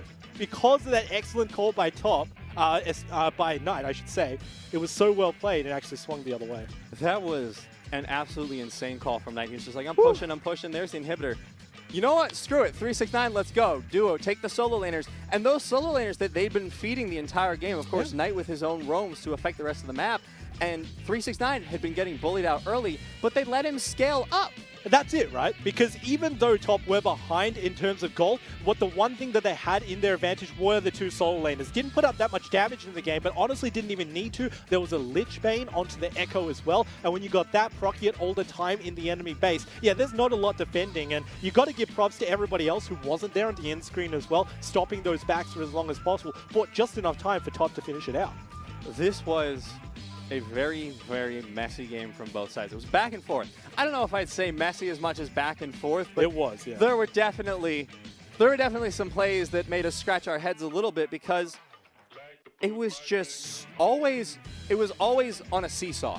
Every single time, the gold lead never went past 2,500 gold, so no one was ever fully in control. And in the early game, we were definitely favoring in top esports. And while they did win it out in the end, BLG held in there for so long and kept making play after play to slow down the roll of top. Yeah, and look, even though BLG managed to secure it so far, they dropped a little bit to top. I'm thinking about the first Baron in specific. It didn't look like it was enough of a deficit. So we always put the onus onto top, especially within this matchup, because we have to say, you need to get a lot of gold on your side. You need to get about 3K when you get out of laning phase. You need to get about 5K when you get to the 30-minute mark. Those conditions were not met, and that was ultimately why they dropped down. However, because of that very close call at the end of the game, they managed to pull it back. So I'm actually looking forward to the future of this series, because top is a team that is very momentum heavy. If they drop the first game, looks like they're going to drop the rest, but they won the first one, so they could potentially carry it through. We're going to see if they're able to as we get back into game number 2. We'll be back after a short break. Don't go anywhere.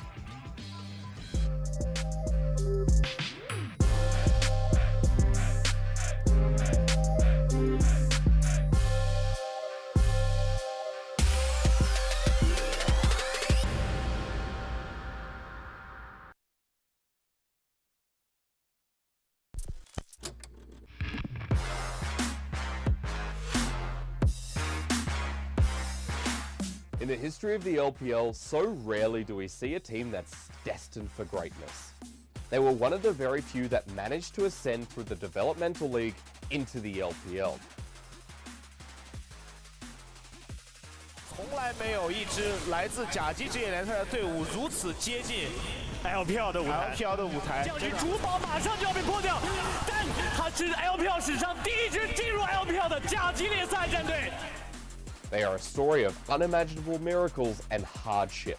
As they set their foot on LPL, the stars began to align for the team. From a team that is known for their aggressive play, they re-emerged in the league under a new identity under Top Esports. An organization that believed in the team's potential to rise to the pinnacle of the competition. 脚闪现，但是被永动领域给冻住，又是一个封锁过来，这边大头子也很难走了。小狗已经进入了输出范围，回身想换一下小明，小明沉默无语，但是最终小狗站了出来，护卫了狗飞。这边再打一个人头。Success rarely comes without failures. The first split of the team in the LPL was no different. Despite their valiant effort as a rookie team, they fell short of qualifying to the playoffs. 升入 LPL 的那一年，我们的成绩特别不好嘛，也没有打进季后赛，成绩也特别靠后。然后那一年外界对我，包括对我们队伍质疑声都特别多的。然后其实那一年压力特别大，然后每天睡觉都睡不好那种。对我自己的打击虽然没有那么大，但是就是自己太菜了嘛，就想着去多学多做，然后就慢慢的打得更好了。But they got their first taste of LPL and thirst for more. Their appetite for success led the team to restructure and sign new core players to strengthen that team. Began with signing a rising star in Knight, hailed as the future of the LPL and the golden left hand. 来在前面先给一个 B 双刃被泰坦勾了回去，但这波是有卡姆可以保护他。另外一边大龙川的队员已经全部冲出来，这波超模的指挥是先打团，硬捧的位置太为危险，给到了他的兄弟秒了。这个机会，但是卢仙跟这个卡莎还有收割能力，卢仙跟进场，卡兰被逼断，罗子马基被秒了，分这边还没有死，库尔可以开启一个近身，AD 过来垫了一下，但是这个问题是谁来杀死个奈特？奈特跟卡莎要收割战场了，完全是一个个人秀。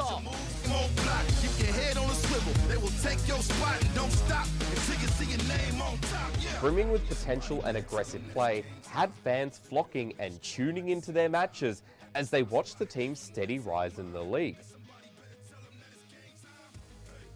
From making it through to playoffs for the first time in 2018 summer, to competing in their first international tournaments in the 2019 edition of Rift Rivals. Top Esports' ambition is made known. Their message clear. They are the new era of the LPL.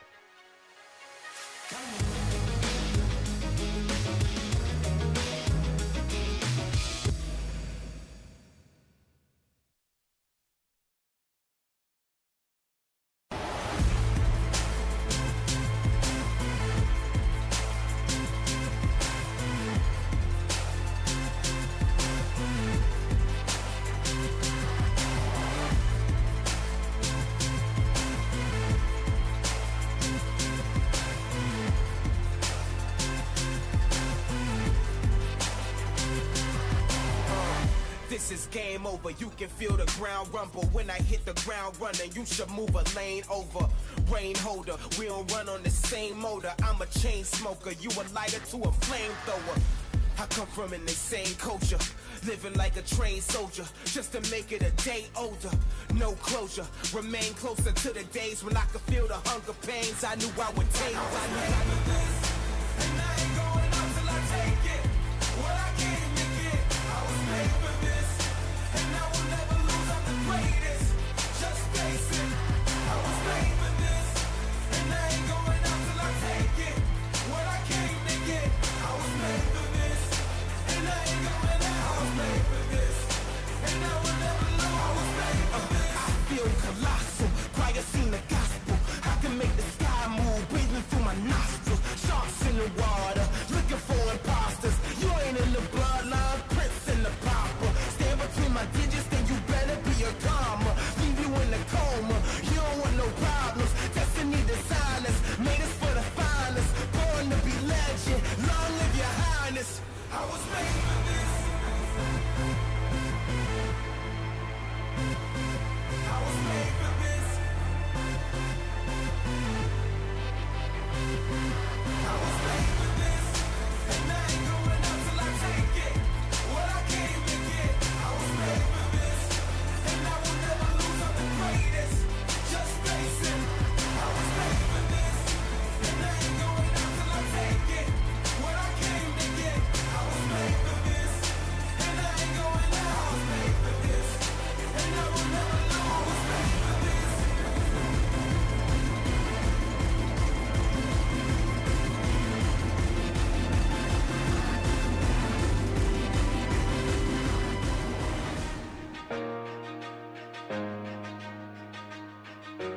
Gotta take control. Start listening to my soul. Overlooking back. Where's the point in that? And it feels good, so good. Coming back again.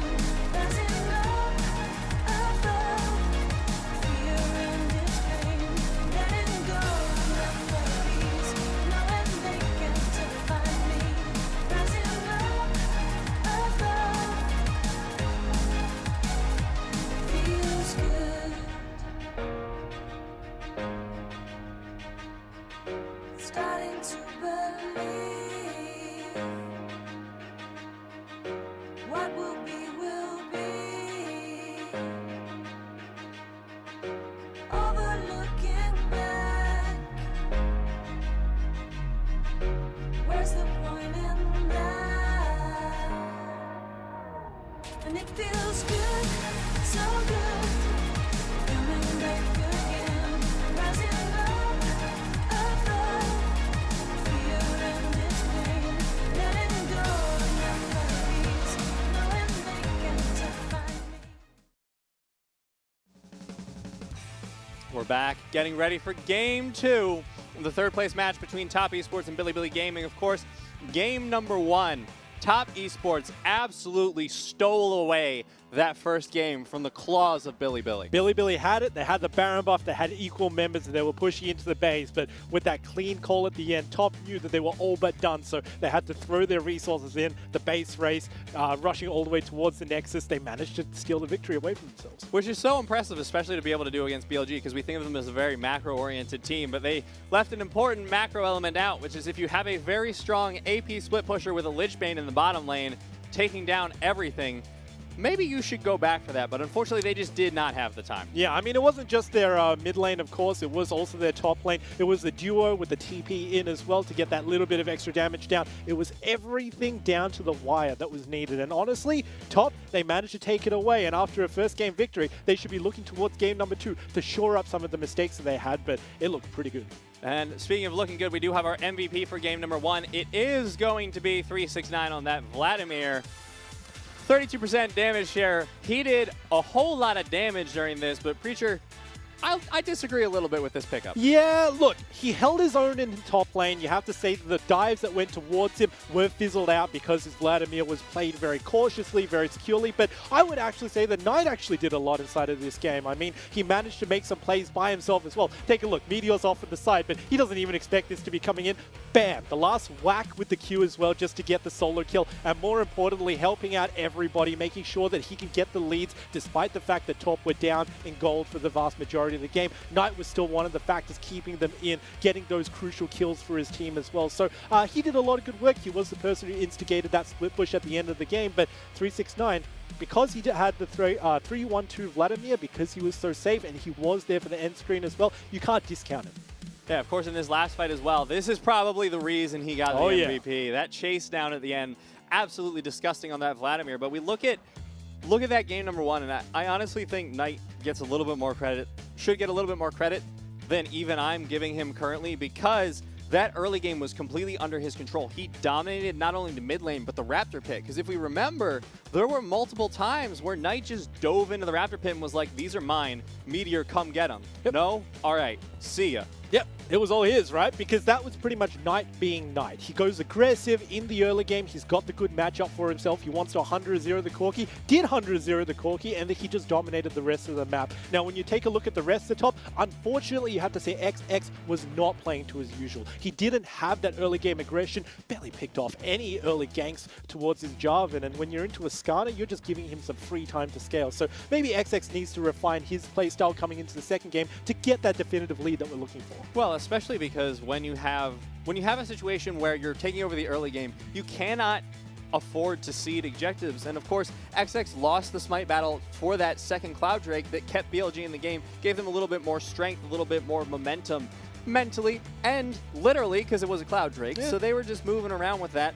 You need to play tight if you want to be able to take down this game. And because of 369, because of Knight, Top Esports were able to clinch this one out. But going into game number 2, I'm a little bit concerned for their chances. Because had it not been for that last play and the dive mid, things would have turned out very, very differently. Yeah, very, very differently. So obviously, Top, they need to tighten that up. I like their draft. I don't think that that's something that they should depart from, because you take a look at into the bottom lane, not something they usually play throughout, but you've got a Varus in there. You've also got a Rakan in there. What does that provide? It's got engage, it's got lockdown, especially when you're playing around the Dragon Pit. That was very crucial, right? And honestly, they shouldn't have lost that Dragon War, but still, the fact that you have that under your kit just means that you need to drag more members along. And we gave MVP to 369. He did a lot of good work inside of that game. He should have been there for that Dragon fight as well. If everything else goes towards their plan, they should be able to play it out, but unfortunately it just wasn't executed in game number 1.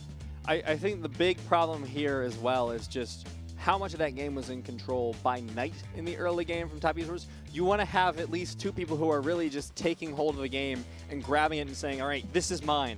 But we didn't really have that, especially in the earlier stages. 369 was getting bullied, the bot lane wasn't faring particularly well, and as you said, XX was just not that active. Had Kuro not been absolutely smashed by Knight in the early stages of the game, especially with that beautiful solo kill early, BLG would have been in a much better position, and I think that is something that they need to watch out for coming into game number 2. Yeah, look, if we're going to be talking about the fault of Top, we also have to say what exactly did BLG do and why didn't they secure it out. So while they did play towards this stuff, while they did wait it out, while they did fizzle everything, once again, huge props to Shinmo for making sure that all of his lanes were safe, because there was always a dive potential of Knight and also XX, he didn't quite do enough in the late game. There was a Baron secure, but the calls were not clean enough. They saw that the enemy were rushing towards their base, and they had no real answer for it. They were being stopped in every single way, and you have a Baron buff for a recall as well, so they definitely need to tighten that up, and that's worrying.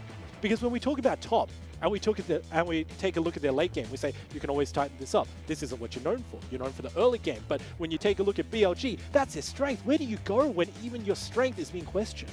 Well, I mean, especially in this condition, I think it was just the fact that Top Esports were so incredibly clean in the calls. Because the decisions they did make, while not always correct, when they made them, they were incredibly decisive. Like the mid lane pickup, where they were able to pick off the support, Shinmo. Yep. That was just an instant decision to be like, okay, we found him. Everyone blow your cooldowns. Hold it. Okay, here's Chain of Corruption, then the knockup from Rakan. But they held the rest and waited for the dive. And then immediately, Knight and 369 dove past the tower into the team fight, picked up 2 more. That was a key moment for Top Esports that they need to keep that decisiveness. Also good calls from them as well. Not only the last play, obviously, but also that play, because they knew that Kuro wasn't there. They knew that he was back and that he could never use teleport. Because if he did, burst down the turret. TP is no longer. If he doesn't use the TP, well, he's not actually in the fight. So either way, it was a win-win for Top. And when you see those clean executions, you have to say, that's what you need to look forward to. But they need to get more people ahead. Knight was ahead, but you need just one more to make sure that you get that solid gold lead, to make sure that you're always pressing against BLG so they can't comfortably scale.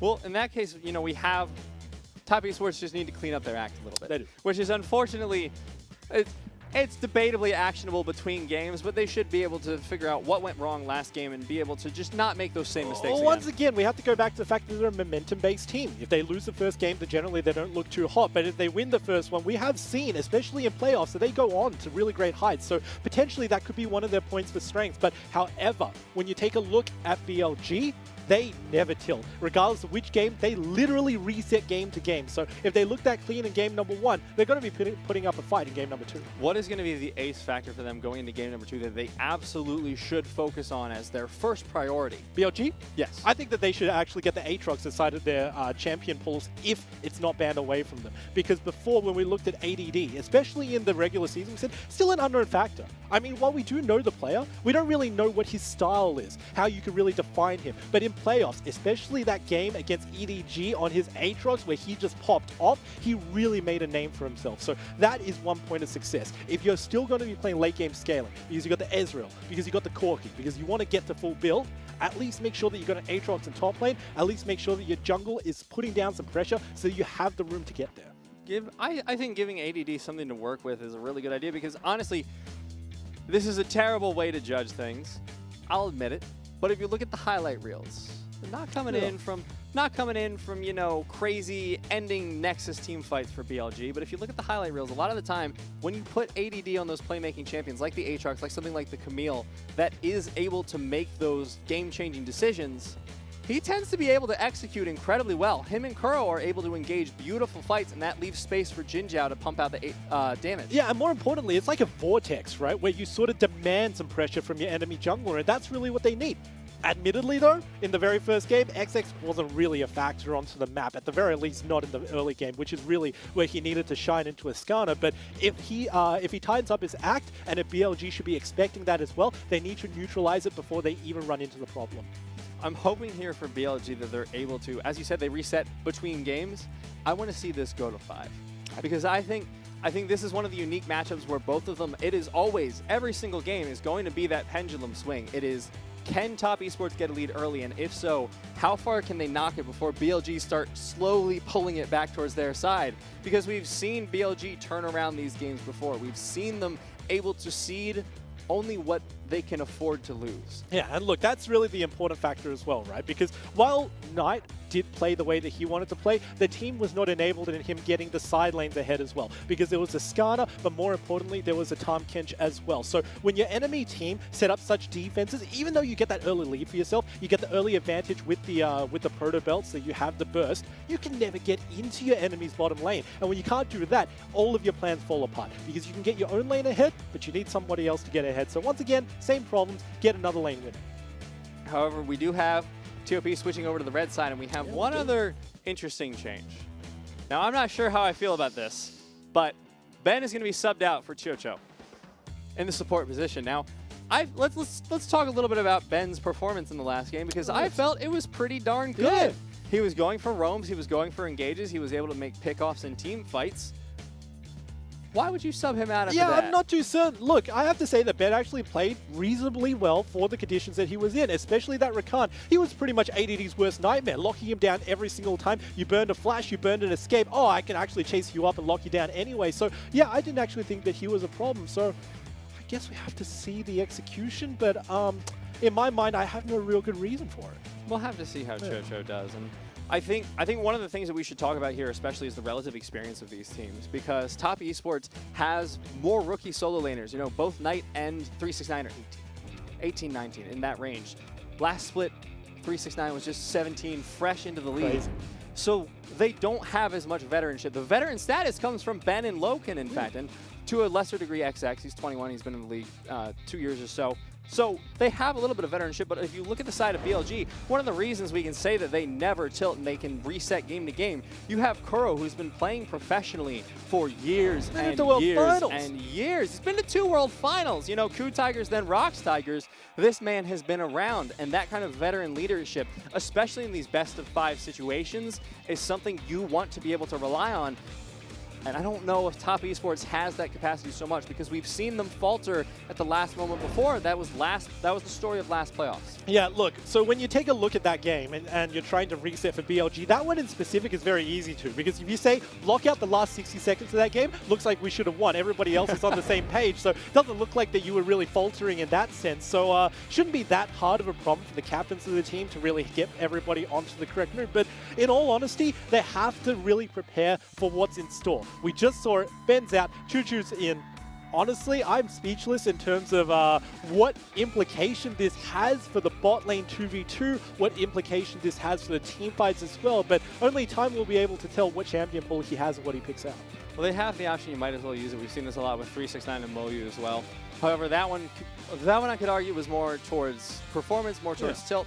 You know what? We'll see. I trust BSYY to know what he is doing with these substitutions when he decides to switch out these players. So, well, we'll see what I'll have faith when it wins, okay? I'll reserve myself there. It's really strange, especially because, look, I understand the mentality the top have. They won that last game, but in all honesty, it didn't look like they should have. It was an emergency play at the end of the game in order to really pull themselves back in. So I can see that you sort of want to change it up so that you're in a better position, so you have a better early game, so you can potentially get the lead like I was talking about. They definitely want that early game lead, but is Choo Choo the solution? Still not sold on it.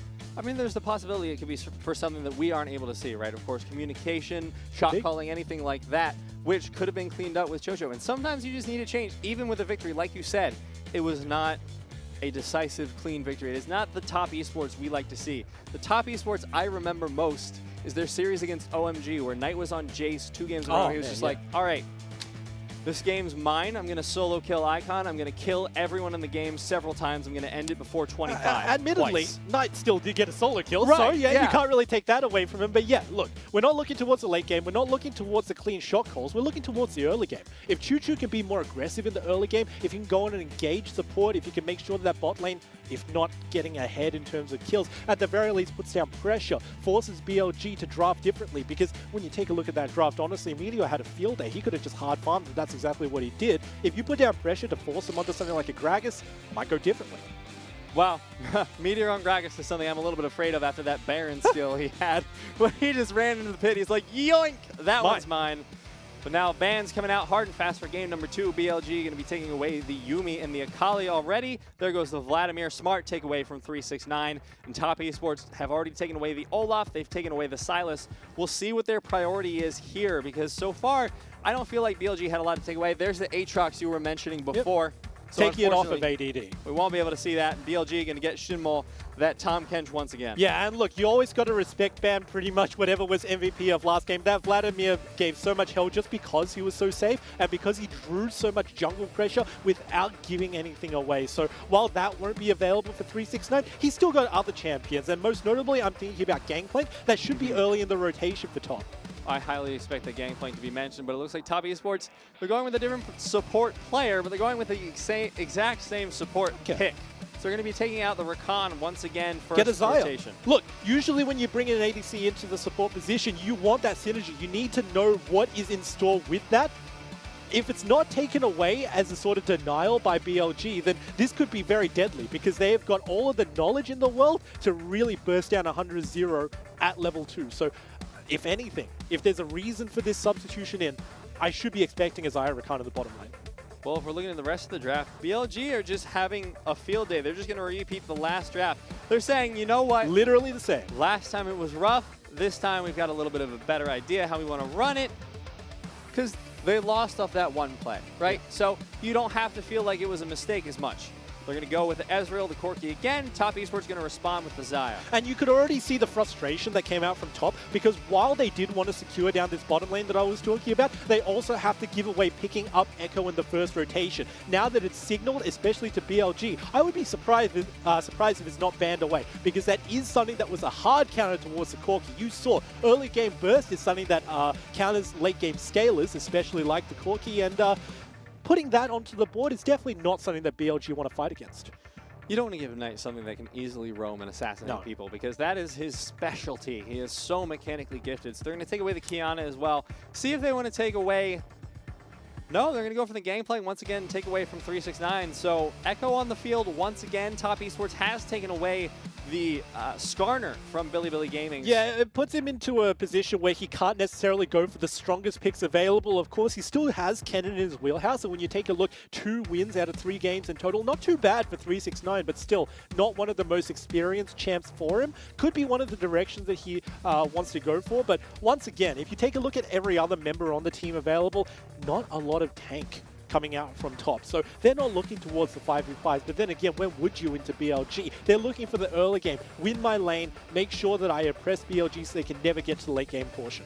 Top Sports going to be... Oh, there's the Camille there for ADD, and it looks like they might be locking in the Sejuani as well. We have seen what BLG can get done with their top laner when they put him on a carry, especially this Camille. So we're going to see it once again with the Sejuani getting locked in there for Meteor. Yeah, and look, I'm just curious to see whether that Jace goes top or whether it goes mid as well. Would have a very nice time into the Camille, but still, instead, they actually want to do it that way, because we thought that this was going to be a nice Jace. We thought that he wanted to 100-0 the Corki, and it was going to be a solid matchup in the mid lane. Oh, but instead, my God. He takes something else. That's going to be a Kassadin picked up by Top Esports. All right. There it is. I'm liking it. I'm feeling this one.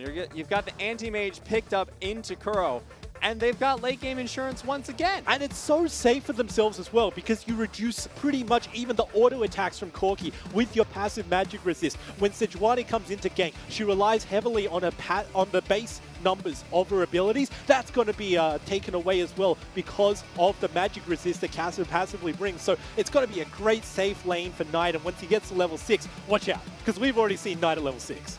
We've already seen what the Xayah Rakan combo can do, not in this one, but this is scary. It is. Whenever Knight pulls out a new pick, I'm a little bit afraid, because this feels a little bit, honestly, like Knight is just gotten his split MVP. He's like, I'm just going to pull out all the deep cuts. So he's already played it once before. Some things change, but some things stay the same. The thing that is the same is that Knight is still on an assassin, still on a very high burst potential mid lane. With Roam. Yeah, he wants to really get that advantage for himself. But when you take a look at the other parts of the map, still, I like this draft better than their first draft, because you've got the Xayah Rakan, you've got the Insta-Gib at level 2 if they execute it flawlessly. You've got so much pressure on the side lanes as well. That's how they should have played in game number 1. And now that they've shored this up, it's all down to execution. Choo Choo got subbed in, taken Ben out. Let's see if he can be the difference they need. Feels like Top Esports have learned their lesson, not only from game 1 of this series, but from their last series against RNG. They've got the split push pressure back. They're ready to play the style that works for them. No tank, only early game, only burst, got an early game jungler as well. BLG, they need to play so safe and so vision heavy if they want to survive towards 30 minutes. If they're able to survive that far, though, and if they're able to stay back, they have so much poke against this squishy composition. You need a flank later stages of the game, but we'll see once again, can Top Esports pull out the miraculous strong early game they're known for, or will BLG drag them to their own victory in game number 2?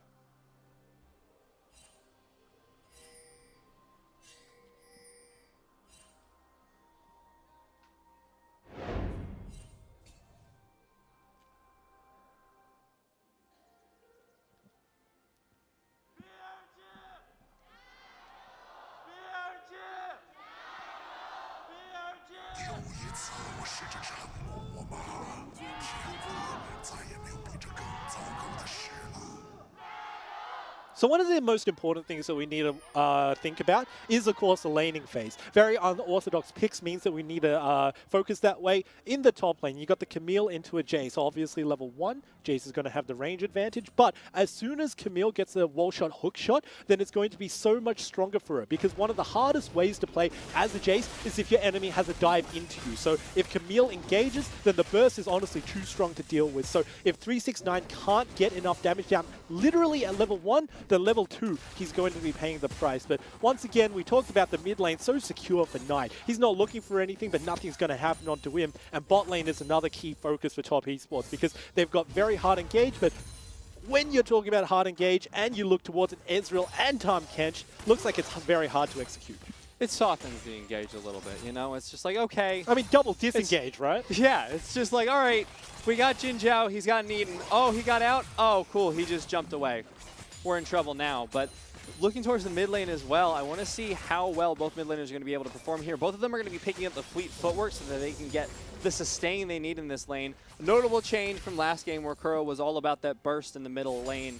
So once they get to those later stages. Makes sense, because that electrocute was going to do magic damage, which once again is going to be reduced by Knight. So he wants to make sure that he has as good of a time as possible. One of the things that was really holding him back in the first game was the fact that he couldn't regen fast enough, and he got ultimately taken down by Knight in the 1v1 dive. So he wants to stay as healthy as possible, and he assumes that the thirst for blood in the first game wasn't enough. ADD going to be able to get a good short trade there on the 369, forcing him to pop the second stack. It was Corrupting Potion. Now 369 going to go for a trade return, but Gragas for XX. I want to see this one because last game I wasn't super convinced by his lackluster. I wasn't convinced by his Jarvan, but I've been convinced by his Gragas many times in the past, and I believe also Xiaopeng in his face-to-face interview was talking about if there was someone whose Gragas you want to look towards, who would it be? And he said XX. That's exactly who you want to play against, right? He is such a good role model. You need to turn your eyes towards him. A very easy engage in comparison, and when you take a look at the facilitating tools available, especially the engage from Choo-Choo, should be one of the avenues that this Gragas can get in.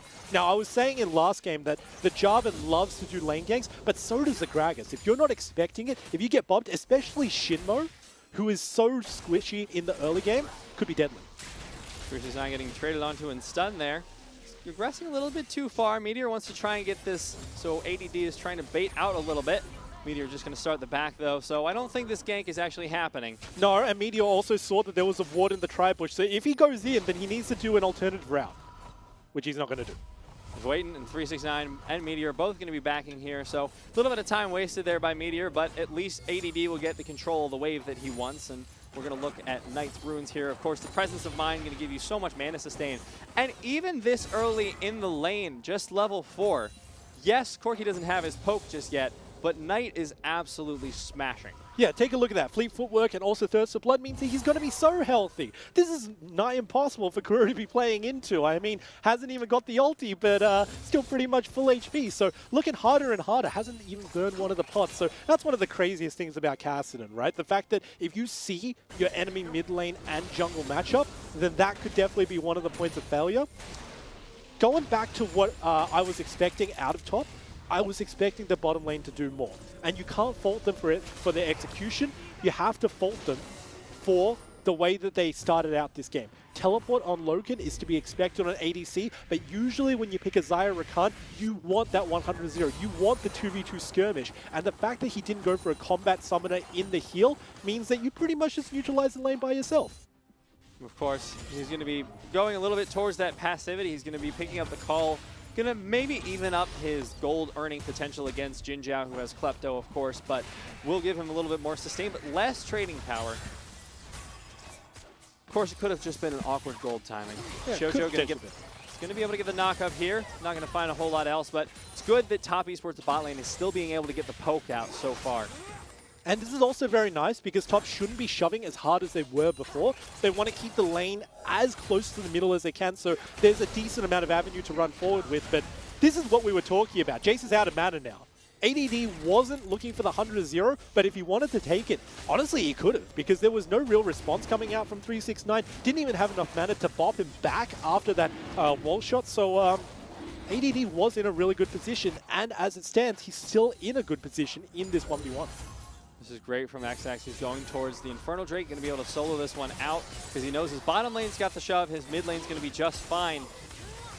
I don't think anyone's going to be able to interrupt this. The innate sustain from Gragas should be able to keep him alive at this point. He's mighty low, though. Going to get the smite. Get out just fine. Looking for... Oh, nice to be looking maybe for a kill on Nakuro. Oh, get the honeyford. Waiting for the rotation. Yep. Good knock away there from 369. Flash as well. Here comes the Hextech ultimatum. They might be able to find 369. Meteor in a lot of trouble. First blood goes down. Aftershock going to have the resistances to keep him alive. However, Knight's here. Knight's coming in to answer, but it doesn't look like he wants to kill just yet. He knows Kuro is waiting on the wings. Just respects 3v1, trying to get down this turret. I don't think there's any more dive potential, but it was so cleanly executed now bottom.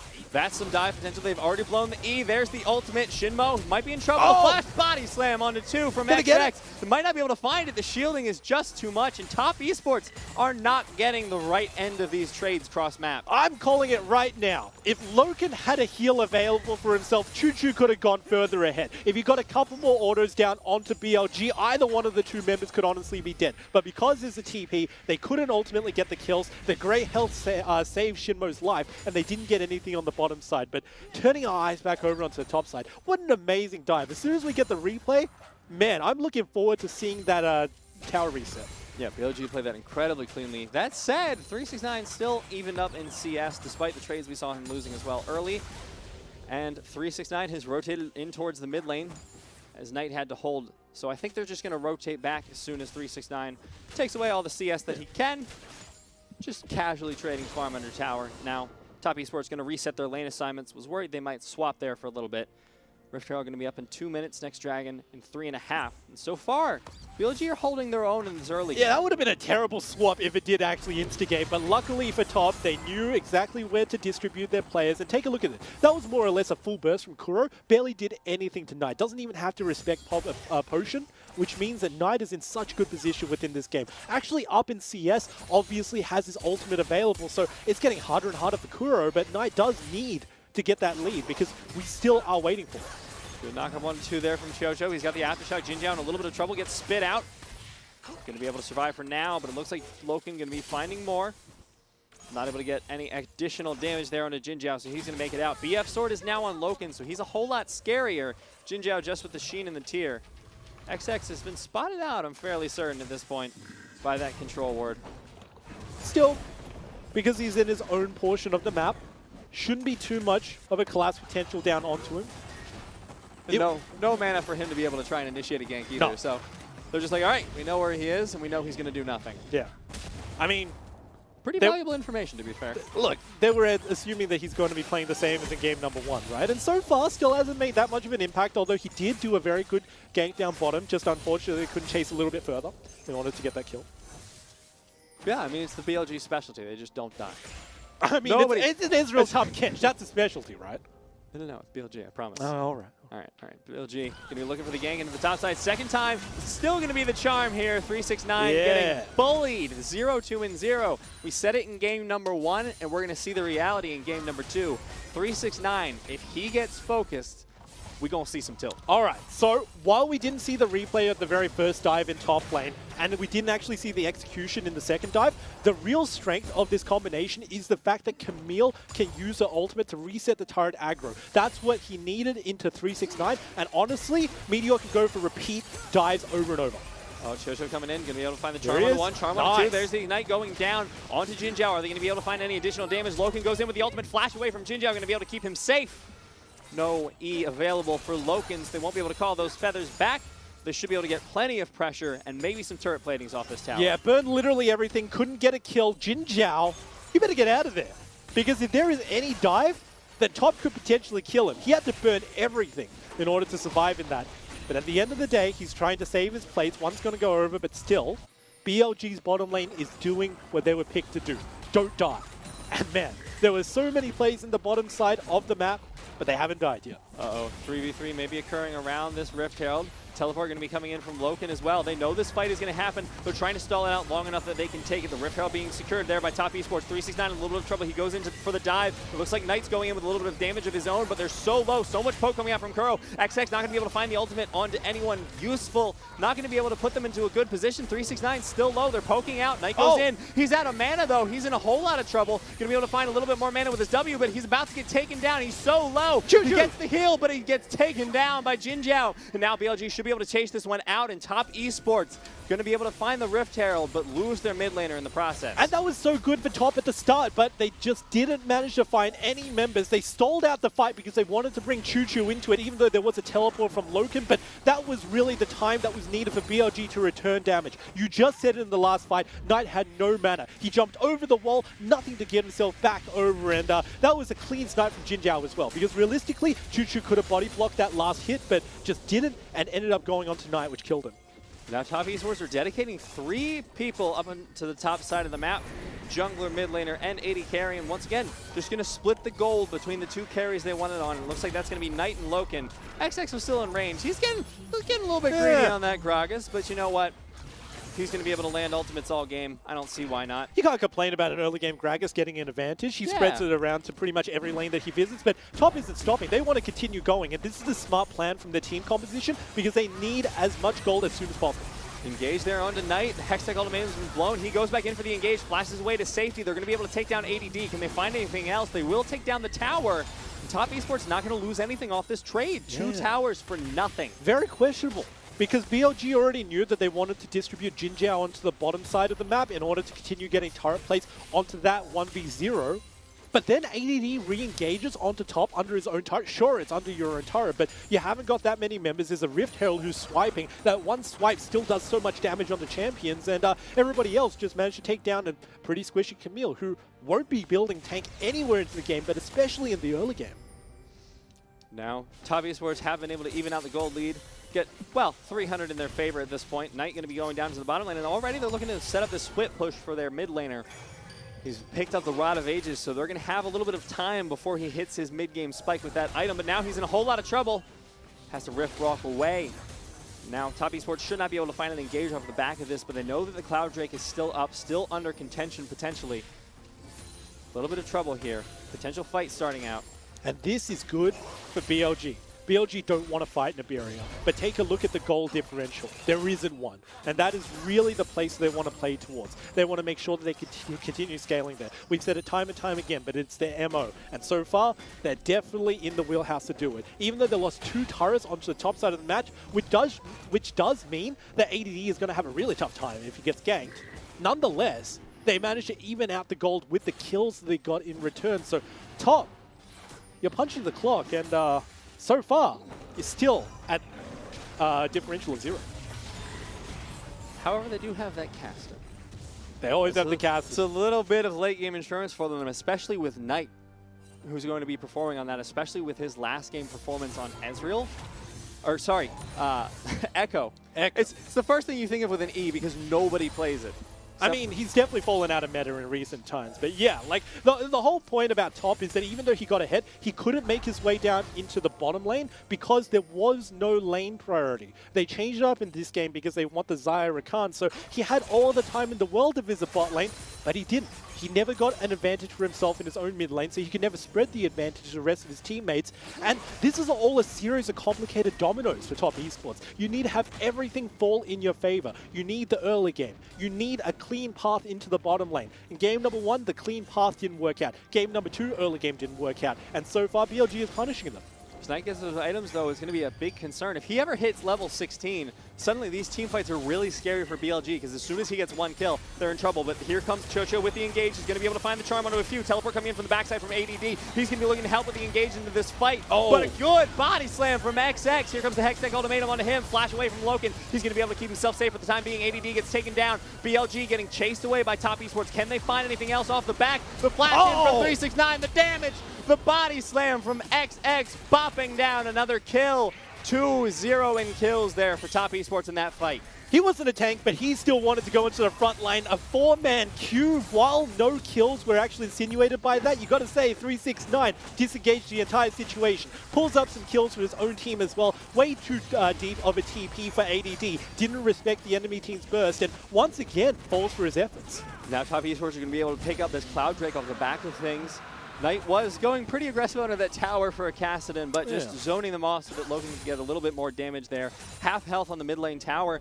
Top Esports come away from this one with an almost 2K gold lead and another dragon to their name. And the next one's going to be just as important. It's another Infernal. That is going to be so strong for Top. So naturally, eyes have to turn towards that arena. Take a look at this. The biggest thing that you've got to watch out for is the cast, because it did happen. But then again, the teleport into the back line, everybody from Top is moving backwards. The bot meant that there was a temporary stun onto ADD, and he doesn't actually want to get out of his own Hextech ultimatum, which is ultimately keeping him in the cage, and everybody else collapses back. 369, what a manly play. Picks up 1 kill onto Jinjiao, but it was so well played from Top to really fold back onto ADD and the chase forward. Really, it was just absolutely beautiful there from XX. Or 369 and XX, because I thought 369 was going a little bit too aggressive. I thought he was feeling the pressure from all the damage he'd taken in the top lane, but no. He was just like, I know that I can get this damage. I know I can bait them to turn. So he went golden, then XX comes in with the body slam behind it. This is the clean skirmishing that we're looking for here from Top Esports. And don't forget, there was also a cast to start it all from XX. So while he threw that cast in and it only pretty much hit Shinmo, what he wanted to do was separate him away from Jinjiao and Kuro. He wanted to make sure that the Tahm Kench was as far away from the 2 key players as he possibly could have been, so that he couldn't save them from the impending burst. And when you talk about Top's composition right now, it's all about burst, especially in the early game. If you get 100-0 somebody and Tahm Kench is not around, they're dying and they're not getting out. Well, once you can take down one person, suddenly Knight has a whole lot more mana to work with. So these team fights, once they start going well for Top Esports, they will not stop going well for them. They're going to be setting up for that. And of course, if you look across the board, it's a little bit different from last game. The composition is the same from BLG, but their dominance on it has not been the same. Last game, they had CS leads in the solo lanes and the AD carry position. But this time, it's Top Esports with the leads. So I'm getting a little bit concerned because XX playing so much better. If the CS is going in their favor as well, this is a much stronger early game from Top Esports. And we also saw the explosive team fights from Top Esports early on, but this is what they're looking for. Cassie into the wall. There's the knock-up onto ADD. Hextech ultimatum not going to be enough to keep you alive. 369 going to be able to pick that one up onto ADD. Top Esports find the tower in the mid lane. Group up as a 5-man unit, 18 minutes in, managed to get a turret and a kill for their name. Take a look, 1k gold advantage, and now Top, they're just looking to increase their lead. When you're going into BLG, who still have a relatively late scaling team composition, always with the Corki and Ezreal in mind, it does mean that you have free flow of the game before 20 minutes. Just went for the dive, not a lot of response. Oh, this looks bad. This is really bad. 369 is chased down by 3 people. There's no way he survives this one. He's just got to stall as long as possible, maybe force out an ultimate from Meteor, but it doesn't look like he'll even be able to do that. Shutdown going to go down in favor of Kuro. 101 Trinity Force Sork Boots on that Corki now. A little bit of problem there, but now Knight's able to freely split push in the top lane. He's already got that row at 6 stacks. He's getting scary. Yeah. And we were saying that Top Esports finally managed to get a very definitive lead for themselves. Pretty much gave it away with 369 moving past where his range of vision was. His team didn't know where BLG were, and he pays the price with his life. So once again, throwing it over to BLG, and BLG catching the ball and making sure that they can get ever closer to their power spikes. BLG steal away the blue buff as well. This is incredibly strong for them because, of course, the enemy mid laner, that's a cast. Yeah. You want to give that as much mana as possible. So taking that away is going to be a good sign there for BLG. Loken will pick up the red buff, though, so they've got plenty of farm going down. And at this point, where are we going to see the next fight? Because you got a minute 15 to the next dragon. 20 seconds till Baron spawn. Yeah, next Drake is going to be the biggest objective, so both of these supports need to get a whole lot of vision down onto the Dragon area, onto the Dragon Pit, and more importantly, deeper into the opposing team's jungle, because if you don't know, there is so much mobility from Knight, but there's also so much mobility from ADD. ADD is in a little bit of trouble. Yeah. I was about to say, if ADD decides to group onto the bottom side where this Drake is going to be spawning, this Infernal Drake, then he could actually catch a crucial member out. So very strong vision is the name of the game if Top want to secure this Drake down for themselves. Well, will help if they're able to get the tower down, get that wave pushing to the point where there's no way that BLG can stop it.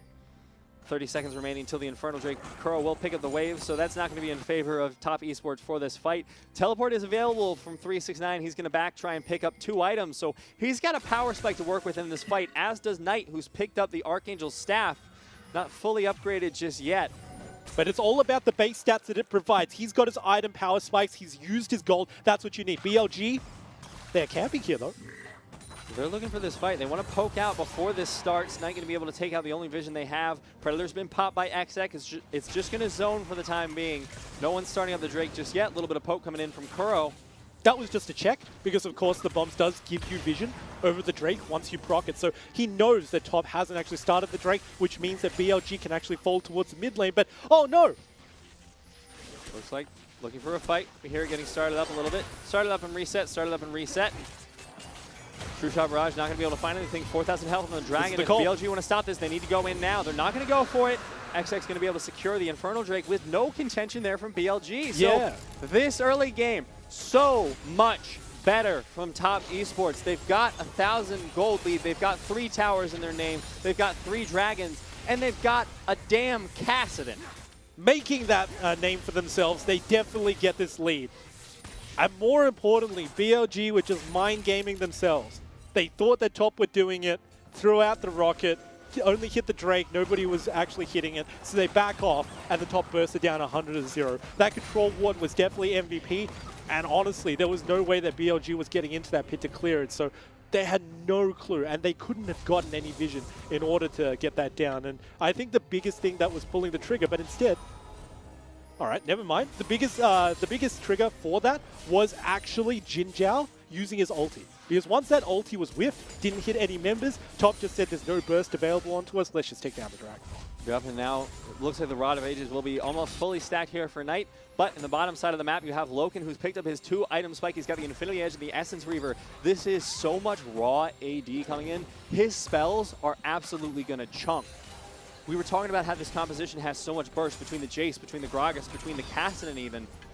That's about as bursty as you're going to get with the Xayah as well. And more importantly, the Gragas is going to come up really huge for the team comp, because if you could bust away the Tahm Kench that he doesn't save whoever you're trying to burst, that is going to be the MVP play that actually gets you that kill from your burst potential. But ADD's looking for this. Uh-oh. ADD's looking for it, and Meteor's here as well. Hextech Ultimatum's been blown. Knight needs to survive for the time being. Teleport coming in from both teams. Knight going to go down, in fact. He still stays alive for the time being. He's able to pick one up on the backside. ADD is taken down. Top Esports have 2 teleports coming in. Jin Zhao in a whole lot of trouble. He's going to be able to try and get away, but no E available. The double kill there for Loken. Knight miraculously survives, probably regretting the fact that he doesn't have a Dark Seal. Knight is a beast. There was no realistic way that Kassadin should have got out of that 2v1. ADD even locked him up, so that his first ultimate was for naught, but then he kept it calm. The rest of his team was collapsing on, and he actually ulties upwards instead of towards the left, which is what saved him, because there was no way that BLG could actually dive into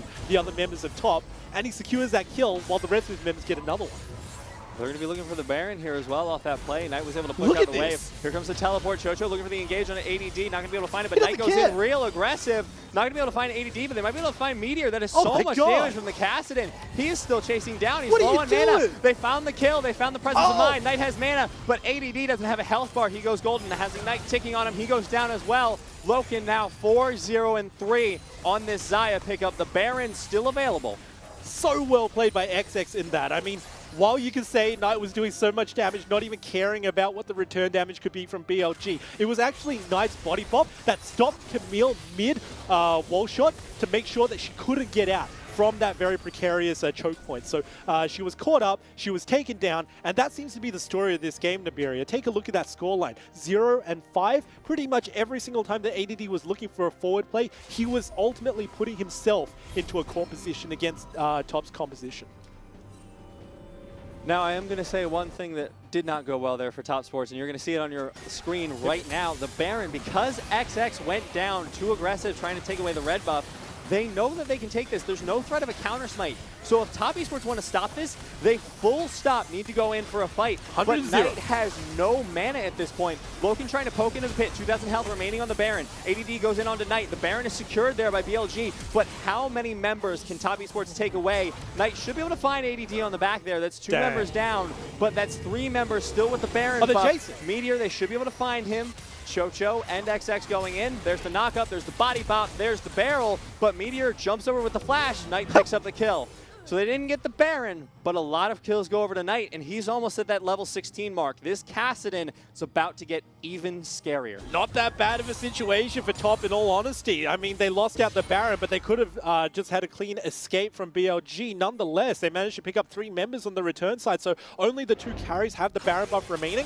Pretty good for Top. So while they have no jungler, they're hard focusing on the Shinra because they know that he has no disengage. But after all is said and done, take a look at the blue members in the red part of the jungle. 2 managed to get out because of the Baron recall, but Meteor gets stopped by 369, and there's no way that this Sejuani is getting out. So 3 members dead for BLG, while there are 2 remaining with the Baron buff, does mean that Knight's actually going to be going back with a whole lot of gold. And I will say, it was a beautiful foresight there from BLG to realize that XX was down, immediately turn for the Baron. This desperation play has kept them in the game for a lot longer. They still have 2 minutes where Top Esports essentially cannot push into them. Yeah, I mean, that Baron buff is always going to be hampering you, especially as a Kassadin who only relies on magic damage in order to push through. But this is a 2v1, but we've seen this before. Knight has outplayed it, so I don't really know why they're distributing it onto the top side. Well, he outplayed it, but only with the help of 2 teleports from his own team. Those are no longer available.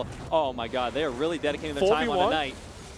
Hextech Ultimatum will not land on the Knight, so he's going to be safe for the time being. He cannot defend this. There's the Baron buff on the full wave at this point.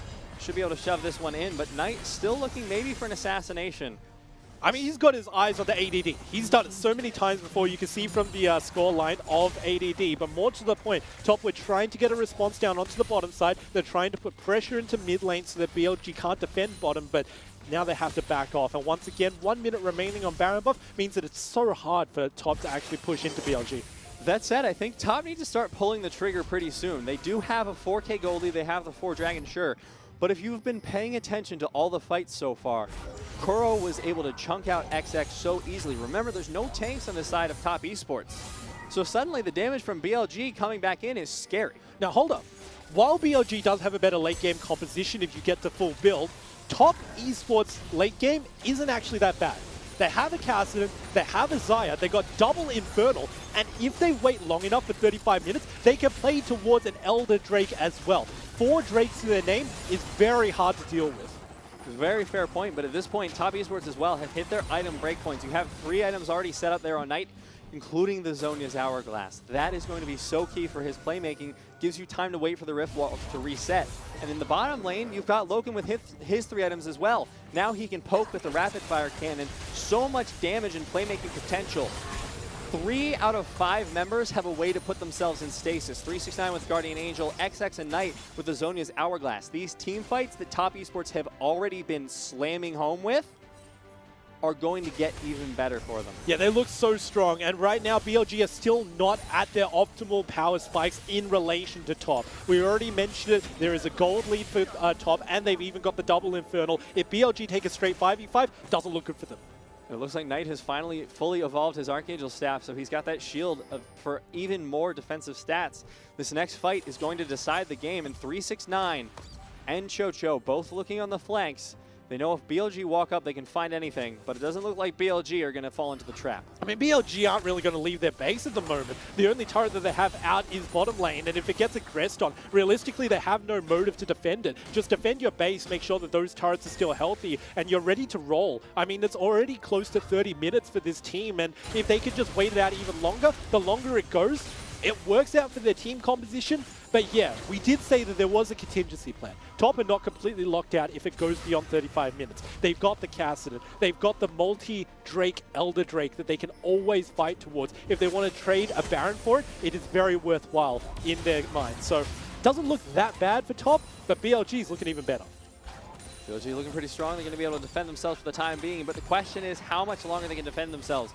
Because the Baron buff is coming up in a minute 15. The next Dragon as well, minute 50. That would be 5 Drakes in the pocket of Top Esports. At that point, once they get the Elder Dragon buff, it's over. That's it. You would contest for a Baron, but you would not contest for a Drake. So imagining all things play out safe, it looks like Top is going to get a 5 Drake, which is super scary to deal with, especially seeing as it's going to be double Cloud as well as double Infernal. But more to the point, BLG just playing it slow.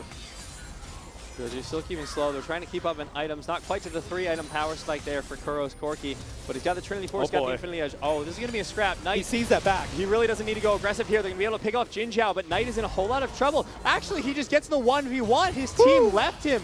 ADD all alone. 0-7-3 now on this Camille. Top Esports might just be able to turn this one once again. Don't mention the scoreboard. It does not look that great for ADD, but more to the point, Top are now barreling down.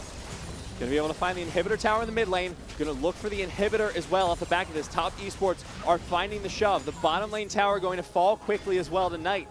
He's going to be able to push that in. Then that is the decision for them to back. 5 seconds till the Dragon. Look, so while there is a very good late game 5v5, the question must be asked. Who is going to deal with Knight on the side of BLG? Because no person can 1v1 him, and pretty much nobody can 2v1 him either. So it's going to be so difficult, and more to the point, he's flanking in on this fight. The only thing you can do is try and stall the inevitable, but it looks like the Top Esports getting taken down pretty low. But here comes Jin Zhao, massive amounts of damage from the backline. Top Esports are running away with this fight. There's nothing you can do to stop Knight. There is nothing you can do to stop Loken. Triple kill on that Xayah, and Top Esports look to take it to 2-0. It was way too desperate from BLG. They wanted to contest the Baron, didn't know that that Baron was ultimately a bait to bring them into a fight. Knight was there to flank around the side, and by that time, BLG had no exit strategy. And now Top Esports have taken it to match point. 2-0 over BLG in the 3rd place decider. Next game is BLG's last hope to stay in the gauntlet. And that is really it. Top Esports, we were expecting them to come out trumps because they had such strong early game. First game, it was wavering. We had a lot of questions for them. Second game, they bring in Choo-Choo, take out Ben. I was asking the question, why exactly would you do this? Looks like it worked out so strong for them. I mean, those calls were crisp, especially that last Baron play. And you could see they pretty much never let go of the gold lead, always accumulating it for themselves. And once again, if it didn't happen in the first game, I'm going to be really mad if Knight doesn't get an MVP in that second game because his Cassid popped off. Yeah, but honestly, we saw there were so many things that we pointed out in that first game for Top Esports where we're like, okay, this part was good, but this part, I wish they would smooth this over. I wish they would fix this up. I feel like all of the issues that we thought they should Band-Aid, they didn't just Band-Aid. They were just like, we're going to slap a cast on this thing. We're going to nail it down. We're going to make sure this doesn't move. We are going to win this game. XX especially, I feel like stepped up in a huge way on the Gragas compared to the Jarvan. Because that early game on the Jarvan, fairly non-existent, but in game number 2, his casks, his body slams, all his playmaking was so much more effective. It was just what the doctor ordered, especially his ultimate. So while his E was really good, I mean, there were 2 times, 2 very distinct times when he caught out ADD to make sure that ADD couldn't actually get out of any collapse that his team had available. His ultimate onto Shinmo to make sure that the TK could never eat any of the vital members was really what propelled that team ahead. And more to the point, Top were clean about the calls. If you have to give credit to Choo-Choo, then maybe you give credit to Choo-Choo because they were fighting around Drakes. Every single time a Drake was up, they weren't just taking it, they were actually getting priority over that Drake. Some of them resulted in them getting kills, which was really good for the team because they ended up with 4 Drakes to their name, they ended up with 19 kills to their name, and yeah, they really knew their advantages and how to take them. If it was 19 kills in a BLG game, you know that BLG did not have anywhere near as much control as they wanted to have because Top Esports, I feel like for the first time in this series, I know it's game 2, but they had actual control over this game. They had actual momentum. We were saying they're a momentum-based team. Well, they are rolling downhill at full speed into BLG, and BLG need to find a way to stop them because at this point, it's not looking good. Yeah, and look, the simple holdout until 30-minute strategy did not work out for BLG. The Corki and Ezreal composition, they've won so much in the regular split with it, but up against a team like Top who can exploit you in the early game and make sure that they never drop that lead, it looks nigh insurmountable. I mean, they never really got to the power spikes. Even in the first game, it didn't look like they were getting to that power spike. Maybe it's time to change it up.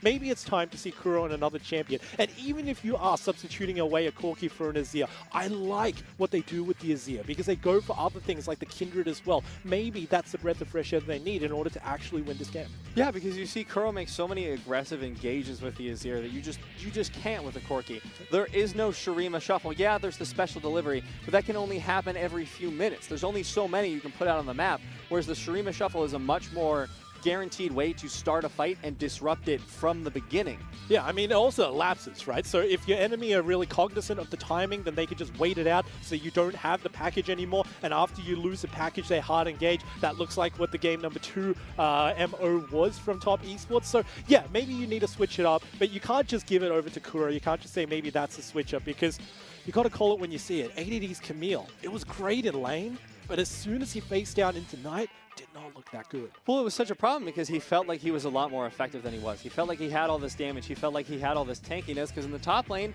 yeah, against the Jace, you're able to bully him out, but once you're against someone who's actually fed, who's actually farmed up, you're not having that success. And he was able to find engages, which was beautiful, but there was never any follow-up. That's it, right? I mean, that's a trust fall. When you fall backwards and your partner's checking his phone instead of actually catching you and you fall onto the ground. He was diving in, multiple members were around him, and they dive backwards rather than forwards with him, leaving him alone against Knight. Maybe that's really going to scar him into game number 2. BLG do reset, but it's hard to come back from that. It's hard to come back, but they're going to have to if they want to stay their chances alive of getting to Worlds. So we'll be back in game number 3. Match point. Top Esports might be able to take it. Stick around.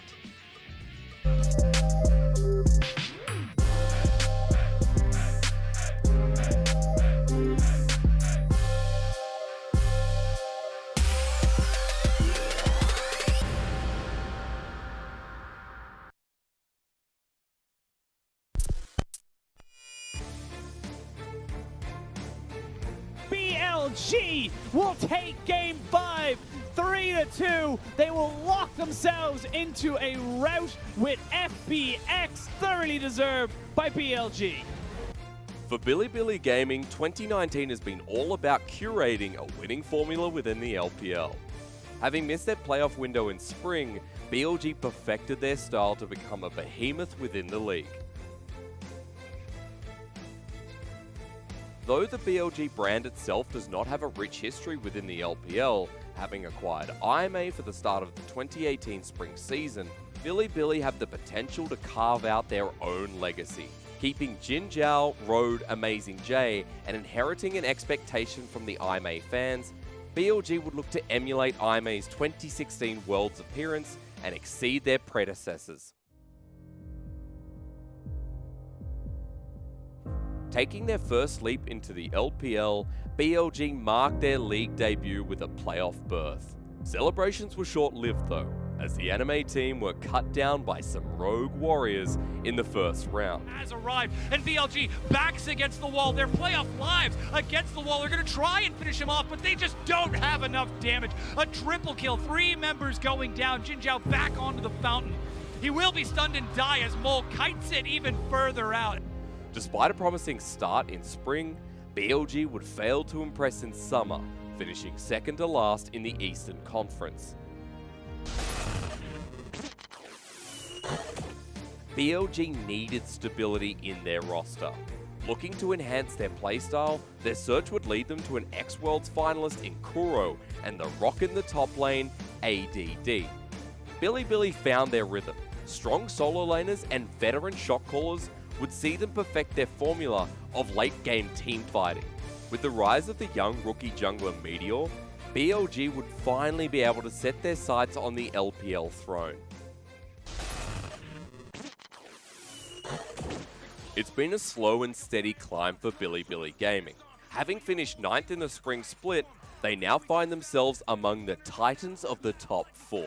Are able to fight back. 2 guys go golden and 2 guys go to the gray screen as the rest of BLG are now fighting on EDG. They're looking for Ibo, they're looking for Mako. It's a quadra kill. It's not going to be the Penta, but BLG have taken the fight. The semi-finals await, and BLG must slay the Phoenix if they want to taste LPL glory and etch themselves into the history books of the league. This is it. The celebration of our beliefs.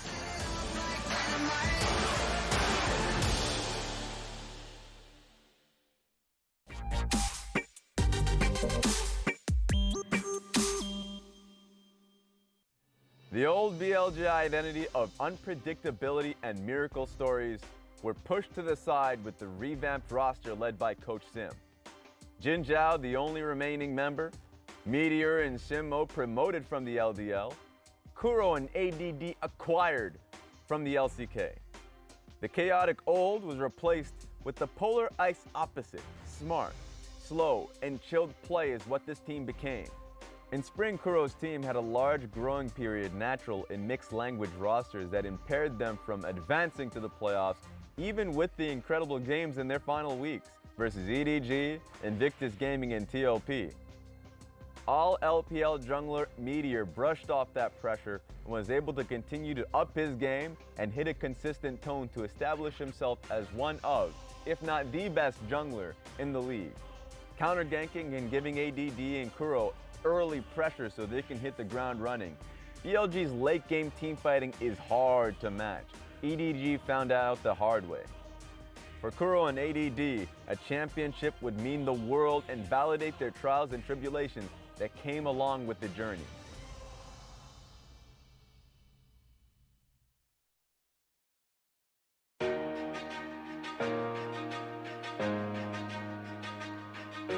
Gotta take control.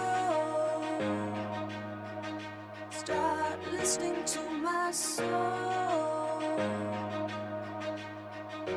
Overlooking back. Where's the point in that? And it feels good, so good. Coming back again. Rising up above. Fear and its pain. Letting go of memories. Knowing they can't define me. Rising up above. Feels good. Starting to believe what will be will be. Overlooking back. Where's the point in that? And it feels good, so good. Coming back again. Rising up above. Fear and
We are back for the final game of the third place decider match, potentially, because TOP Esports are now 2-0 up over Bilibili Gaming after taking a dominating second game.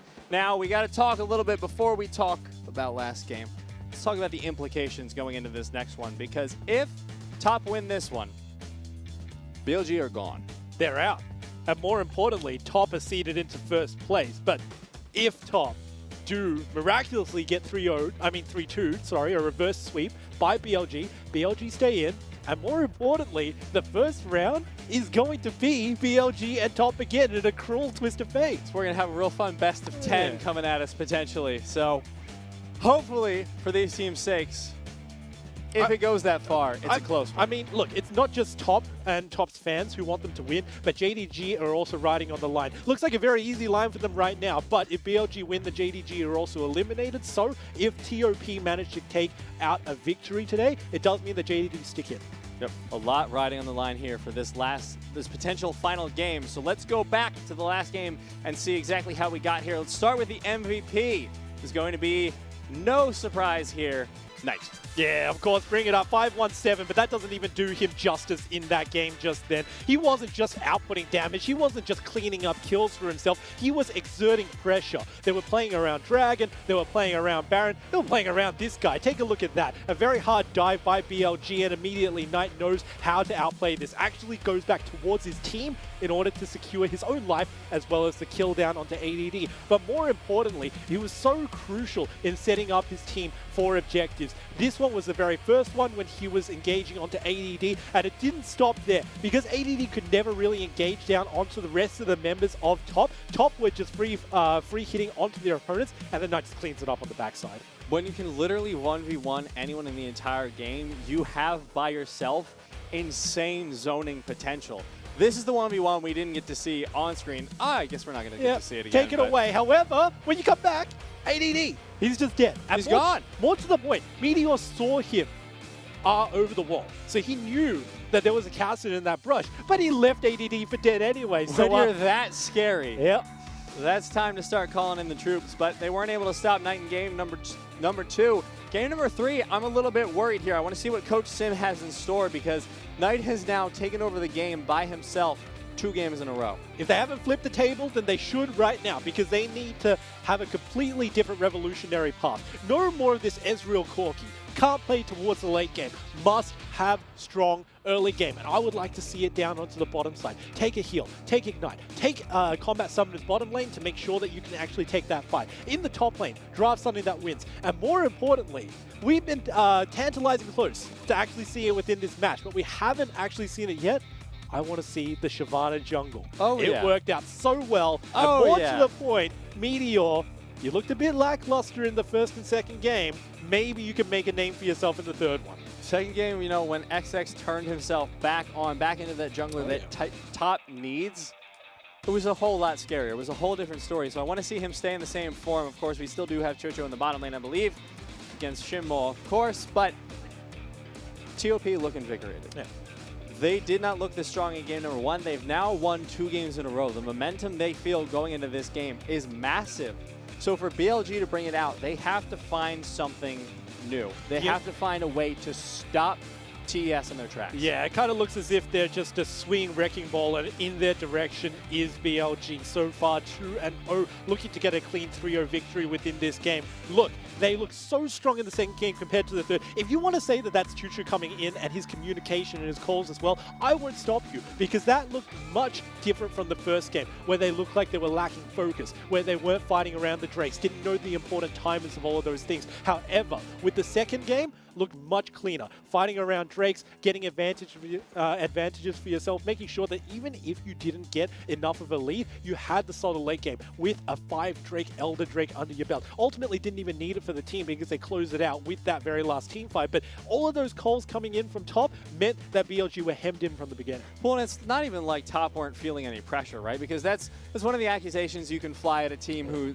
especially like Top, who have the tendency to just steamroll through the power of their solo lanes. But this time, ADD dove 369 repeatedly. Yeah. That was at least 2 two-man dives into the top side of the map where 369 just had no way out, and there was no way for him to outplay those ganks. He went down in them, but Top didn't fall. They didn't falter. They kept going. They kept Knight alive. They kept their bottom lane rolling. XX came up there, and 369 in the later stages of the game was a huge contributing factor to the team. So not only did he not tilt, but he took that disadvantage in the early stages of the lane and turned them into an advantage later. ADD was not able to transfer his advantage in the lane into anything. Remember, 0-7. Yeah, and that was the problem, right? Because even though he played the early game really well, the game, League of Legends is not just early game. You need to have good communication with the rest of your team. When he was diving in the mid game and late game, his team wasn't following. Maybe it requires a change. Maybe it requires a tank onto ADD. He has performed very well, but if this Aatrox isn't banned away from him, then maybe that is one of the directions that he can move towards. Of course, BLG going to take away the first 3 bans. They are going to ban away the Gragas this time. Makes a little bit of sense after XX's performance on it last game. So they're going to ban away the Gragas, Yuumi, and Gangplank. Top Esports themselves going to ban away the Olaf and Silas again. And this time it's going to be the Jarvan they're taking away. But wow! I like it.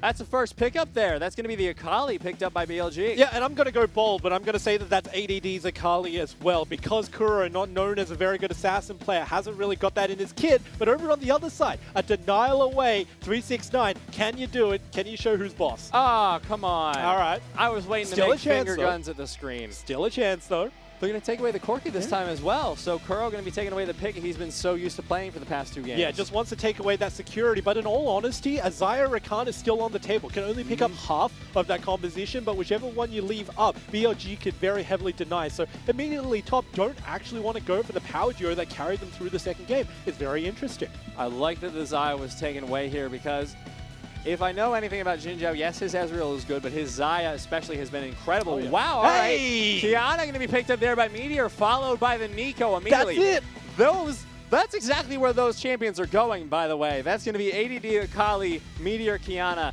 and Nico there for Kuro. Yeah, that's not going to change. We saw this into the EDG series that BLG had as well. This is such a good composition for themselves. First 2 games, Kiana was banned away, so BLG had no chance to pick it up. But now they can finally show that prowess. And let me say, the top side of this map is going to be deadly for BLG. They've got 2 very heavy assassins, and Kuro has been known to get multi-man ultimates. Take a look at that guy's highlight reel throughout that series. There is a reason why they advanced and EDG did not. And it is off the backs of this massive Nico play.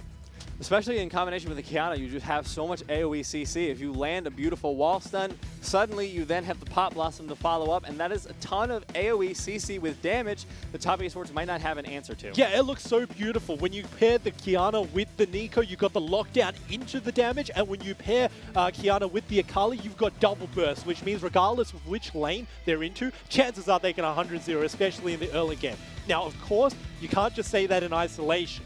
You got to take a look at Top's comp, and you have to say you gave away the Zaya Rakan even though it was unevenly matched. Of course, you needed to deny the Corki away, but they still managed to get that very strong bottom lane that they've been known to execute on. The one problem that BLG had in the early game of game number 2 was the fact that they had nowhere really to gank, no winning lanes. But with an Akali and a Nico, that story's changed.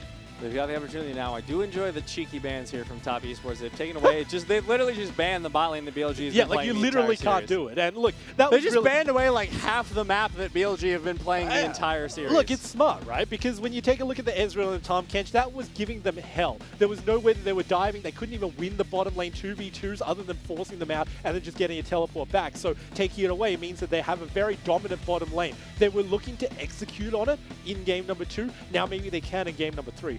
The Aatrox being taken away as well by BLG alongside the Zoe. Picks away from 369 and Knight, but there's going to be the Skarner picked up there by XX. Oh, yeah, very interesting. I mean, he's throwing the gauntlet. He's saying, I don't actually trust Meteor to get that much ahead for himself in the early game. BLG's not really known for it, but hey, their composition definitely is, and this is a great bottom lane for BLG. They took my advice to a T. All of their lanes are looking aggressive. All of their lanes look like they want 100-0.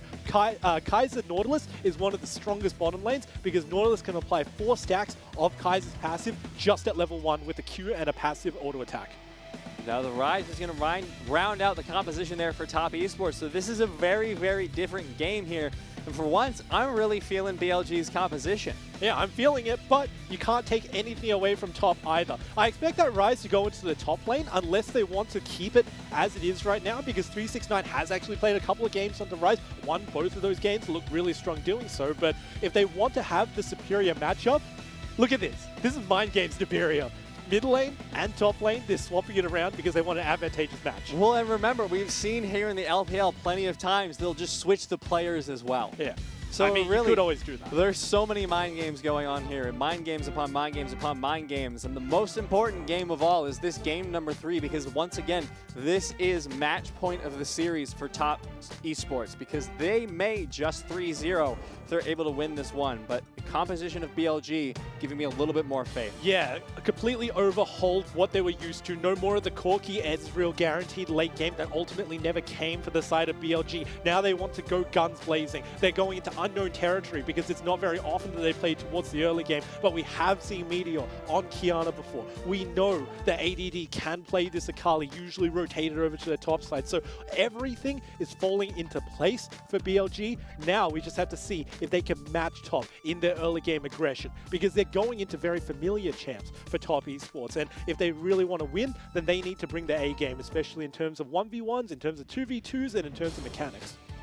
Top esports, though, they've mixed up the composition on their own, but they still do have that Zyrakan, the lovers duo, bottom lane. They've got Knight on the rise for plenty of side lane plays, and 369 on the Corki as well.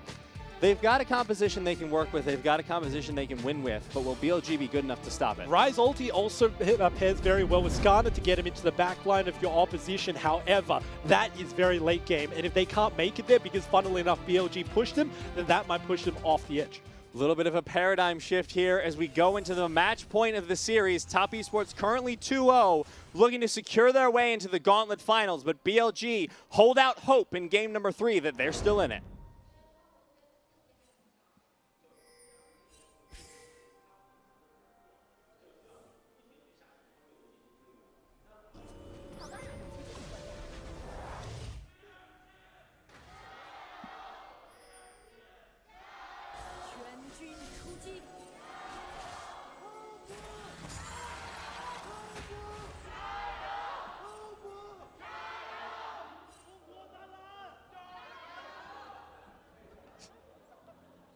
What did that guy say? Did you hear him? I think that wasn't wasn't LGD. That wasn't LGD for once. See, we're confused because we're so conditioned to just hearing LGD that we tune out the last thing we hear. Yeah.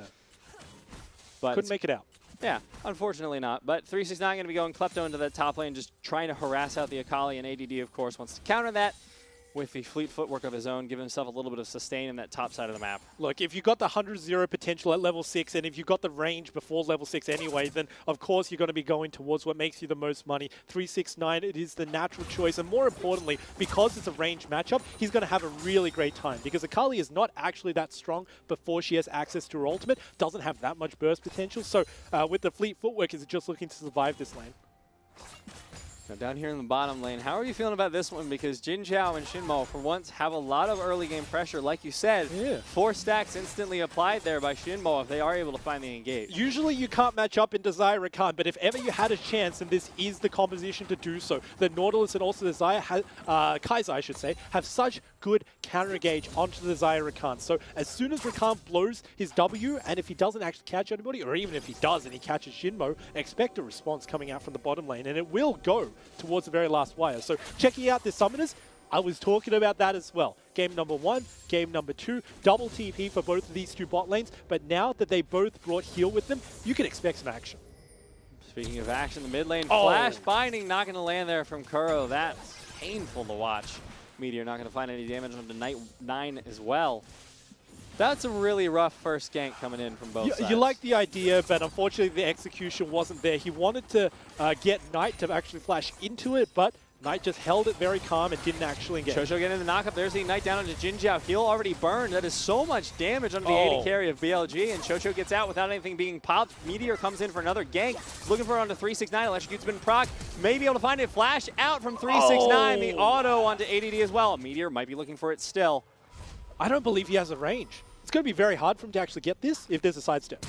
Oh, never mind. He finds it, but is there a return damage? No, he's going to make it out. First blood goes down onto Meteor. Very cheeky from him. Flash is blown from both himself and 369. Here comes the engagement in the bottom line. But there, Chocho gets another knockup onto Jin Zhao. Not going to be able to find the feathers, but they fly away. And Jin Zhao may be forced out of lane at this point. Heavy focus onto Jin Zhao. You could just ignore Shinmo after he uses his Q. However, XX is here, and they've got the dive. Teleport coming in as well. This is a lot committed. Teleport from both sides now. Knight's already here. They're looking for Jin Zhao. They will be able to find him. But what can ADD and Kuro find? Knight going to be able to make his way out, hopefully with the heal. Chocho flashes away. Knight still alive. Chocho so low, but ADD won't be able to chase after him. But XX in a little bit of trouble. He will be able to find his way to the Spire.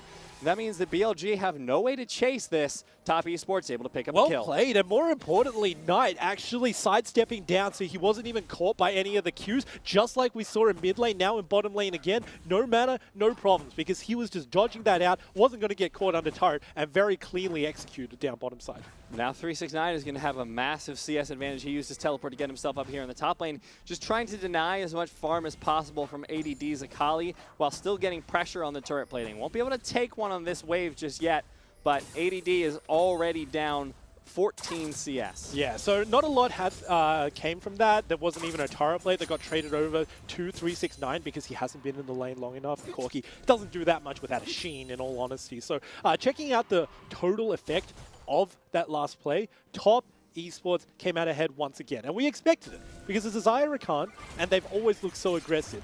And more to the point, the execution coming out from top around their bottom lane is so clean. Because the first engagement they had was onto Jin Zhao when Shinmo was in the middle of a creep wave, so he couldn't land his Q. Second one, very similar situation. Wait until he burned his Q and then immediately engage onto the enemy. So they're playing this mechanically very strong.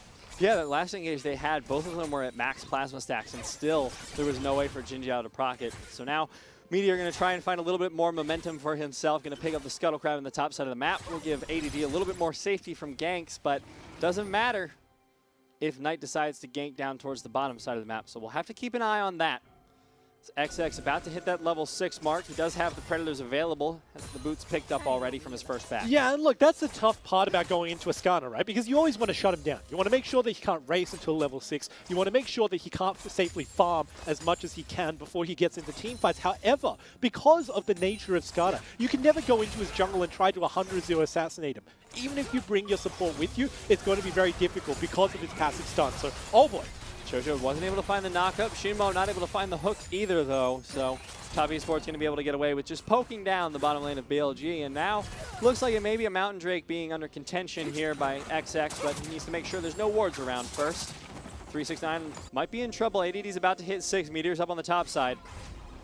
369 very, very smartly backing. And and going back to the point, the entire check that Skarner has is, can my enemy jungler actually take me on in a 1v1 before I get to level 6? Answer is no, because any assassin can just get locked down. Enemy team can always collapse down onto you. So Skarner has more or less of a free entryway, but in all honesty, Meteor's not looking to assassinate him. He's looking at soul lanes. Here comes the engage. Chocho able to get the knockup onto Shinmo. Jin Zhao, as you said, flashes away, but XX looking for the Impale. He's hit level 6, finds the Impale onto Jin Zhao. Jin Zhao in trouble, gets taken down. Top Esports still alive. Every single member who came down to the bottom lane. Yeah, I was actually commending Shinmo because he used his last auto attack, even though he was being aggressed onto XX to make sure that his ADC could get out safely, but the flash was just too strong, and you can't get away from the Skarner who flash ulties you, and Jin Zhao gets taken down earlier. Meteor coming down for the gank, not quite level 6 just yet. Loken and Chocho have to fight this one off. No knockup available there for Chocho. No mana, as you said. He will get taken out, but Loken still survives. Top Esports not entirely upset about that one. Yeah, and that's still what you want at the end of the day. You want to make sure that you can get a return kill, and while that was so well played by Top, they don't respect the fact that Meteor was there, XX backed off, and they evened it around once again. But this is not the position that you want to play in if you're BLG. Checking this out one last time, of course, there is a Drake that's being taken. Skarner is going towards that direction, but as soon as they do, the rise of the Realm Warp brings him in. Great play once again by Shinmo, but then the flash comes out from XX, and while you did root him down, the flash gets him into the correct position. Knight now going to be able to clear out this mid lane wave. He's been able to pick up the tier in the Lost Chapter for himself, so he's got plenty of mana sustain in this mid lane. Now Meteor looking to aggress a little bit more. Chocho, once again, this has been the common pattern here for the supports for Top Esports. They have always been roaming towards the mid lane to try and help Knight, because they know once he gets ahead, the team gets ahead. Yeah, he's priority, and they're putting resources onto him. Nothing really surprising about the way that they play. BLG, they do need to read this, though. They have got a good control ward, which does mean that they'll know if anybody from top is moving in from the bottom side towards mid lane, so at least they can defuse that situation. But more to the point, they certainly need to negate everything that can happen in mid lane. While Kuro has a lot of lockdown for his own ganks, he doesn't have a lot of tools to get out if he is ganked by the enemy. Now Logan going to be very careful in the bottom lane. It looks like Akali going in on the 369. Valkyrie out with the special delivery. 369 is safe for now. Still has the actual Valkyrie available, but needs to be very careful coming forward because he knows ADD can do that. That was just his E. That was just that and nothing else. And the whole point of this matchup is that you need to facilitate your jungler coming in. Obviously a much harder task for 369 because he's got no hard CC of his own. There's no real way that he can goad ADD into going forward other than using himself as bait to say, look, you can 100-0 me, but even that is very risky play. Looks like XX shouldn't really be focusing up the top side anyway. This just looks like a clean denial away, but XX is actually focusing down bottom. A lot of damage being put down onto Jinzhao onto this tower. XX not been spotted just yet.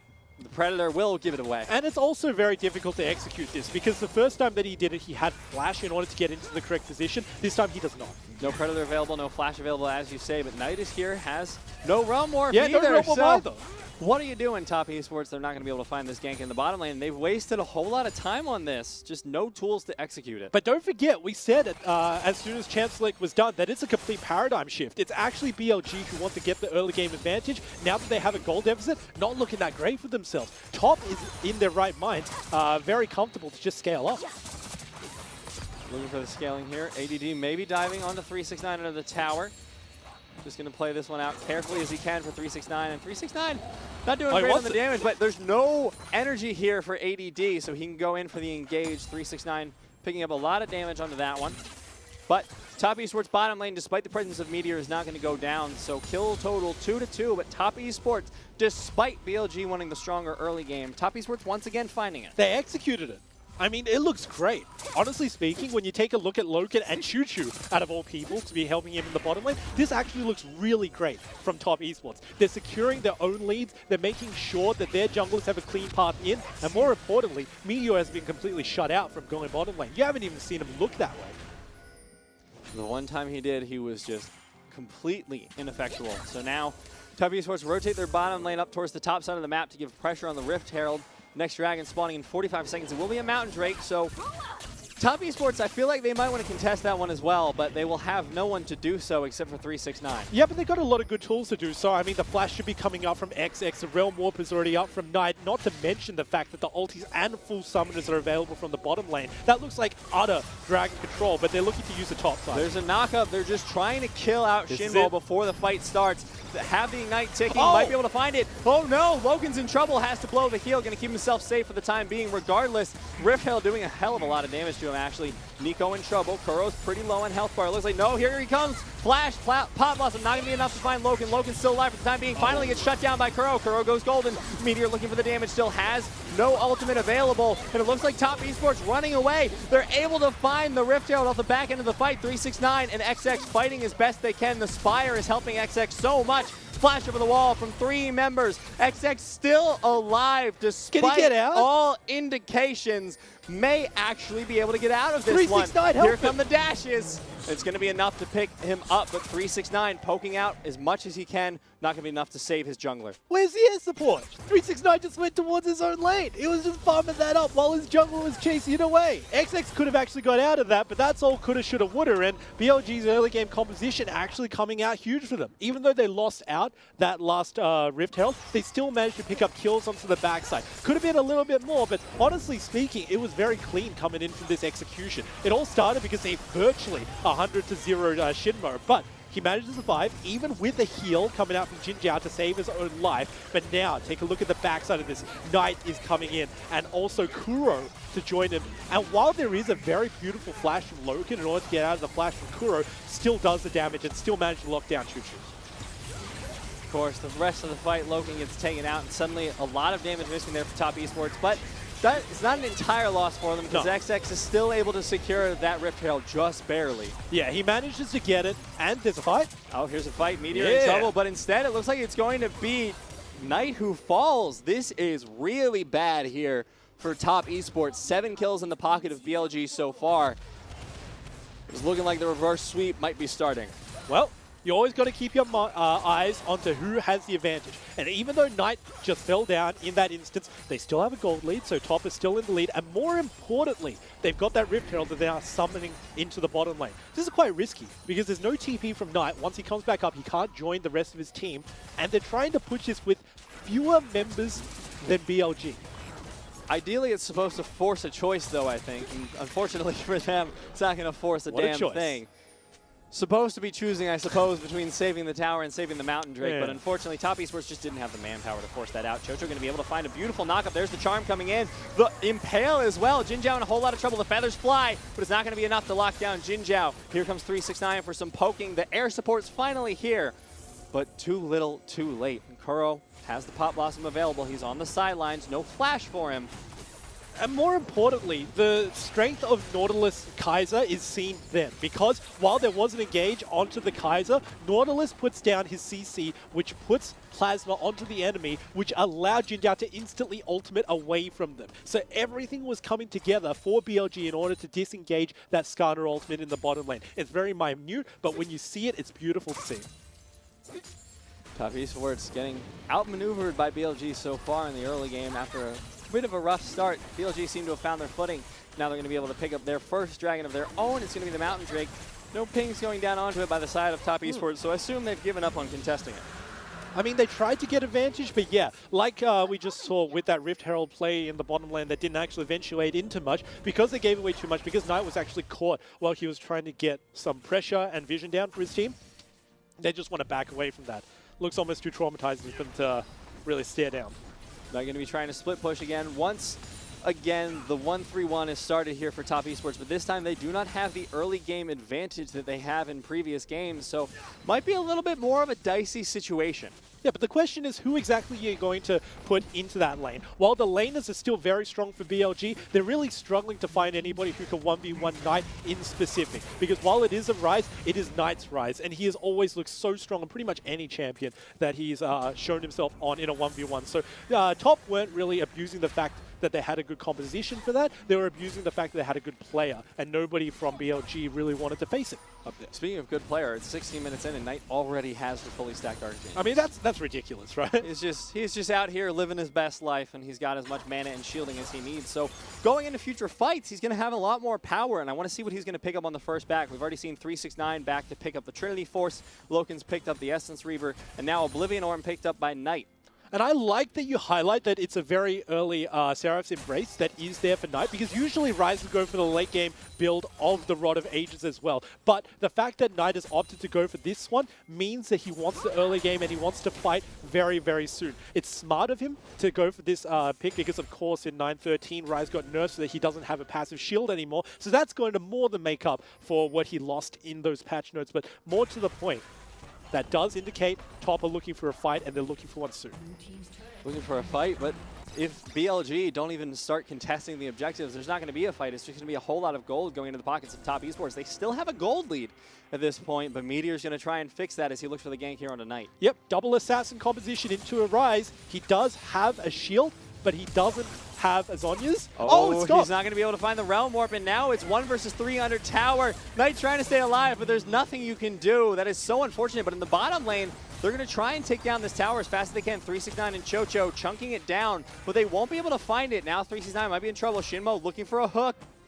Not going to be fast enough to find it. Yeah, that Rise ultimate looked a bit awkward to see, so maybe we can get a replay of it, but nonetheless, it was stopped and managed to take down that Rise, who was 1v3 in the top lane. Loken in a lot of trouble now. Hextech GLP 800 blown, and in return, Loken has to use his ultimate. So this is starting to get very, very scary for Top Esports. And BLG finally coming out, guns blazing, and finding success for it. Yep. While they are up 4 kills, but you always have to keep in mind what other factors of the map are keeping them from just executing on their double assassin comp, on their multi-man lockup comp with the Nico as well. And that is, of course, the fact that 2 turrets went towards top. Not only that, but they got full turret plating from one of them as well, which does mean that they're still in the lead in terms of gold. It is a 1k advantage, so nothing to sweat about, honestly, from BLG. But the fact that BLG don't have a lead is really the thing that's worrying for them, because they want the item breakpoints. If you take a look at the inventories, only 1 item available for ADD, only 1 completed item for Meteor as well. Not quite at the point that they can 100-0 somebody if they just catch him roaming around. No, and while you're punishing Knight with plenty of kills, he's still going to be able to split push. He's keeping up in CS with Kuro, despite his lack of success in his own lane. So, Knight going to be looking into the jungle with Chocho. Maybe this is why they swapped him out. The communication between mid and support seems to be pretty strong here. XX going to come in. They're looking to contest the red buff at this point, I think. No, they're setting a trap. Yeah, they just tried to camp this. I mean, with the CC lockdown from Chuchu and with the raw damage from Knight, they can 100-0 burst somebody if they walk in. Here comes the Predator. They're going to be able to find one. Will it be the kill? Kuro in trouble, not going to be able to find the Pot Blossom, so that's 1 down, and Top Esports now maybe looking to shove into this mid lane. I don't think they can actually find an objective off it, though. There's no wave. But it pays off, because they knew that Kuro was going to get distributed onto the bottom side. You already saw ADD was on the top side. There are no disengaged tools coming out for that Nico, so of course you're just 100-0 her. And you actually got Kuro to burn his ultimate in the process as well, without doing anything. Now Top Esports want to try and take down this tower. Of course, they do have the Trinity Force available for 369, but beautiful amounts of wave clear coming out for BLG, so they won't be able to stop it at this point. Yeah, but the next wave looks like it will be crashing to the point that Top could just pick up this tower. Doesn't look like there's enough defense from BLG, and Loken can clear the wave. Side wave strong position for Top Esports as well. We'll be pushing down onto that bottom lane tower. But the Dragon spawning in 10 seconds. So Top Esports, ideally, if they're able to take down this tower, they can rotate straight towards the Dragon. But they want to stop this. Meteor's coming in for the flank, as is ADD. Beautiful, perfect execution. Loken in a lot of trouble, but a great ultimate keeps him safe for the time being. ADD goes in, 369 in a lot of trouble, gets taken out by Jin Zhao. And now Top Esports have nobody remaining. It's just 3 members back up. Knight going to be able to find himself safe with the Realm Warp. But they lose 2. For the tower. And what a play coming out from BLG. They were baiting with those 2 members. Usually when a Skada runs towards a low health turret, you walk away. But the fact that you stayed and Top fell for that trap as well, it was so beautifully executed. I mean, ADD off on the side, going over the wall with 1 ulti, and then into pretty much 4 members with the other, secures this objective potentially. But XX still has the smite available. Top Esports still have 4 members up. They're going to try and look for Shinmo. Here comes the Pot Blossom with a flash. A lot of damage down. XX might get taken out. Shinmo's down. Knight going to be able to pick up the kill. Another kill picked up there by Loken. And they've stopped the Baron fight. Top Esports coming in with the teleport. They're looking for Kuro. They know he's in the bush. But are they going to find him? Yeah, 369, not overstepping his bounds. But that was the same as we saw in the early game, Nibiria. Loken once again flashing out of a crucial Nico ultimate. Those are the saving graces of BLG in order to constantly win them team fights, and they are not catching the ADC, which is who you need to catch with your ultis. Top Esports, though, they're going to need a lot to get back into this game. Granted, they still have the gold lead, but the momentum so far, BLG have been doing an admirable job of keeping in their favor. The Infernal Drake, a good start here for Top Esports, alongside the red buff taken away. Yeah, and this looks harder and harder, but this is really what I was talking about. 1 ultimate to get over, and another one to lock them down. Meteor off on the side with a multi-man supreme display of talent. And that was really it, because that enabled Jin Zhao to just dive into the backline with his ultimate. He saw the potential, and he just went straight for it. This one was also great, however, ultimately not actually catching out Knight, I should have said, because he ran out of that ulti. And after all that's said and done, I mean, that was just unfortunate that the Baron last hit the Akali. But now, I mean, you look at the items, and Knight's been able to pick up the full off Morel and Amicon, so he's got the full spell pen build going down. 369 looking towards his Infinity Edge, and I think Top Esports think that they can just take this Baron at this point. Instead, they're just going to establish Vision, establish the Spire. Yeah, I don't think that they could just take the Baron 100-0 because, of course, there is still very strong control over it from BLG. They still have superior kills, and when you take a look at the kill distribution 4 onto Meteor, you need to respect that. Baron Pit is one of the places that you cannot play around because that ultimate pretty much hits the entire pit. If there's another fight, though, I feel like Top Esports have it won. Yes, the zone has been completed for Kuro, but ADD still sitting on just the Gunblade. You look down towards the bottom lane, that's 2 items on Jin Zhao, but 2 stronger items on Loken. That double AD item power spike for Xayah puts out so much damage. You need to respect it, and it's also for the cooldown as well. So if he gets 1 blade collar, he's got to get down a second one in the middle of a fight. You need to respect both of them, and it's really hard for BLG to navigate around. But once again, same strengths that they've always had. They've got the Akali and also the Qiyana for the double damage execute if they can find Knight. And more importantly, they've got the control with Meteor's ultimate such that Top can never fight around the pit. So they need to be careful. They need to find a pick, but if you're going to find a pick with a composition, one that includes a Skarner, probably the best one to try and find it with. I mean, Skarner definitely has the tools, and we already saw the execution with Knight's ultimate. They know how to play this composition, but they just need superior vision in order to find a straggling member. Meteor could be that person. They're looking to find him. Control ward going to be taken down there. They don't know that he's there. He's still sitting on the side. Might be trying to find 369 here. They're pinging out that they know this is not happening. Uh-oh. 369 in a little bit of trouble, going to get spotted by that ward. So far, so good. But this is so tense around the Baron. It is. And they're just trying to get some vision advantage. While Meteor walks around that pit, nobody from top can necessarily contest him. Because if you get pushed into a wall, everybody else who is there to back you up is also going to get stunned away. It's so hard to execute from top. And while BLG can't get such strong control over it that they can just start the Baron, they can always deny away top from doing it so long as Meteor is alive. And that is the biggest threat. That said, XX soon is going to have the perfect storm for pick potential. He has the Righteous Glory picked up. The Predator is about to come off cooldown, and he's going to have the Flash ready in a few seconds. So Flash Impale with Predator and Righteous Glory, that is an unavoidable pickoff. And the only one with QSS is Jin Zhao. Yeah, so if you go towards Kuro, if you go towards ADD, then you're taking out crucial members. I would even imagine that at this point in the game, because Baron is the next biggest priority, if XX caught out Meteor, there's not a whole lot of response, and with the jungler dead, free Baron to you. Meteor's got most of their gold too.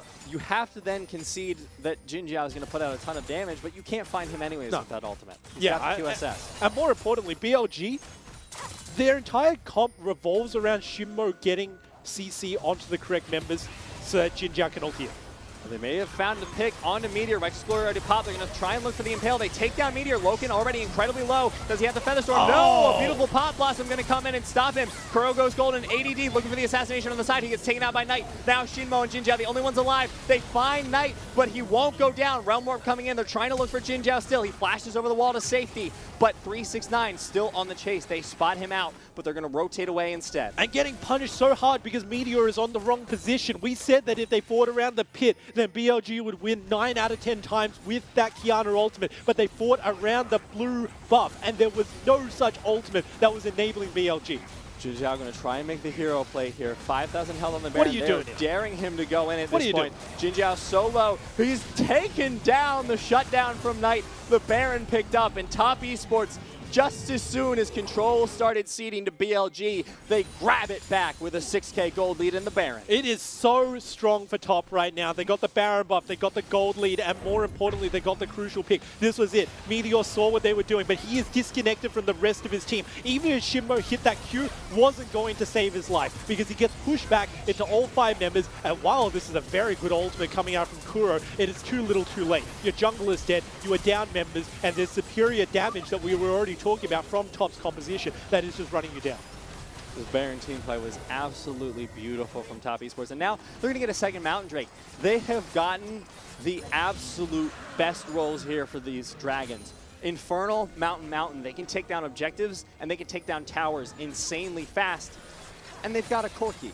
Yeah, this is pretty ridiculous for Top right now, and BLG has to be reeling because there is no good place for them to be fighting around. Usually if you have an Akali and also Qiyana, fighting around the jungle is pretty good because if your enemy are caught around any of the walls, especially the clumps, then you could just stun all of them, but it doesn't look like Top's going to be playing around the jungle. They're just going to be barreling down all of these lanes with the Baron buff, and that is more or less the worst case scenario for BLG. You haven't got any avenues in, there's no real flank potential because you're a very squishy composition, only relying on Shinmo as your front line.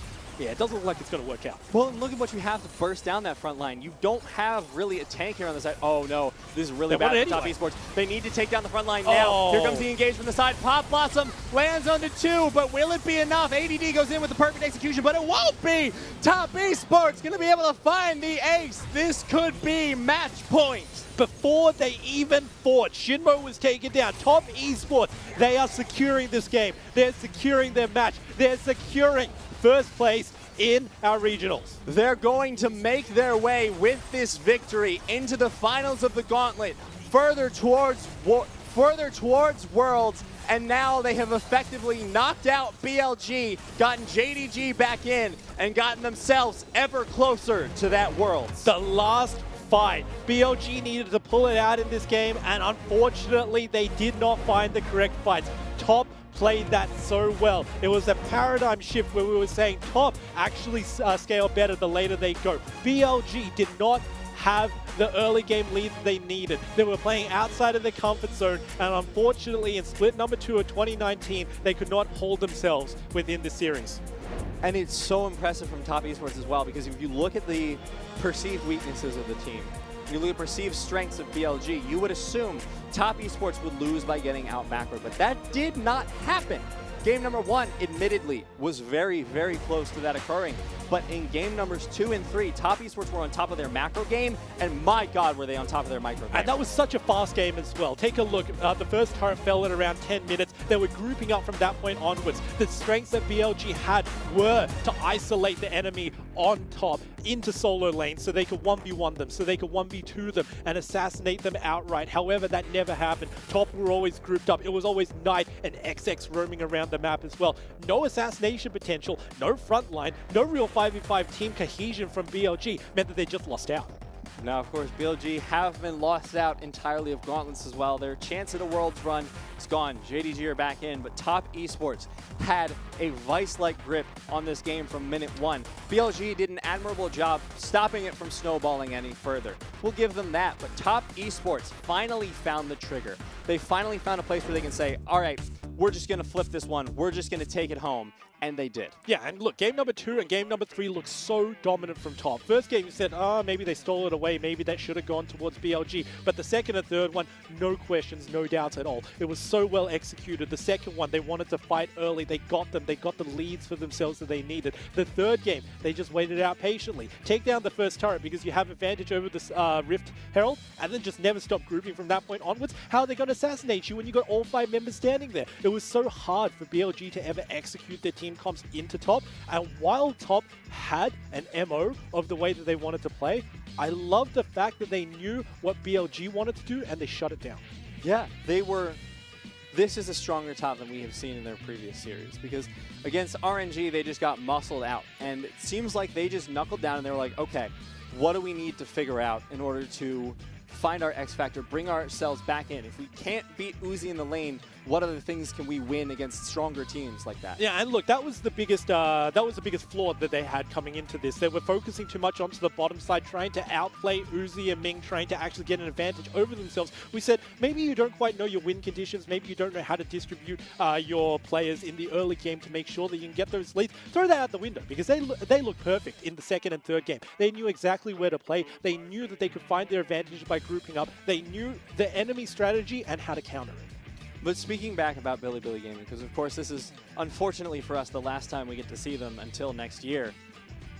How do you feel about how they fared? Because I think in game number 1 they showed a lot of strengths, but in games number 2 and 3 it just felt like they got outplayed at their own game, and I'm not sure where that feeling is coming from. Yeah, I mean, BLG within this series showed that they had some severe weaknesses because they only knew how to play one style. Play it slow, play it towards late game, and play it scaling. Second game, they got absolutely crushed on it because Top Esports moved around so much, got the early ganks available. So in third game, you saw that shake-up where they wanted to play towards the early game, double assassin. You've also got the lockdown with the Nico as well. That's something that you need to practice. You can't just pull it out and say, we need this is how we need to play. You need to actually have experience on it. So BLG need more tools in their kit. They need to play faster.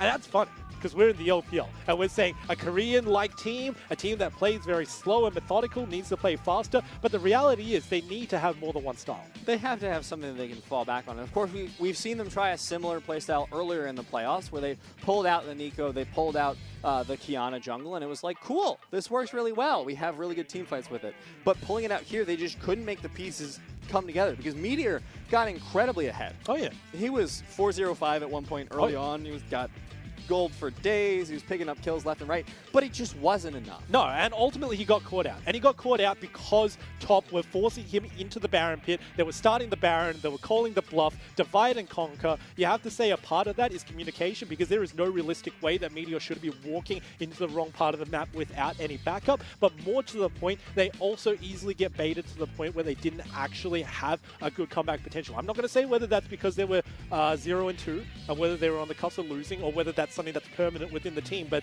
they need to change that up as well. Well, I think this also speaks to one of the strengths of Top Esports that they demonstrated during these games is just that ability to find the weakness in the opponent's play, to find that one play where someone on Top Esports is like, you messed up. Yeah. You did something wrong. We're going to flash in. We're going to punish you for it. Because that was how they won game number 1, in fact, was how they got a bunch of leads in game number 2, is just finding those little mistakes. And game number 3, of course, that's exactly how they got back in it. Reading their enemies like a book, right? So you see in game number 3, oh, they've got, they want to execute us. They want to take us into a 1-3-1 where they can just 100-0 us because they got 2 assassins, because they got all of that. We're just not going to play towards that. We're going to group up. We're going to force the issue and make sure that you can't actually get your multi-man damage down. We're going to bait you into a Baron area as well. Yeah, it's knowing what your enemies want to do, and it's baiting them into doing it in a really bad moment like we saw with Meteor going into that Baron pit. Overall, Top Esports have evolved. They've looked so much better because at the start of this split, we saw them dominate their lanes. And if they didn't dominate their lanes, they couldn't really come out with the victory. But they look so strong in game number 3. Yeah, and I think this is an important evolution for Top Esports here because a lot of people, you know, I know you guys in chat were spamming TESM in their last series. I saw you!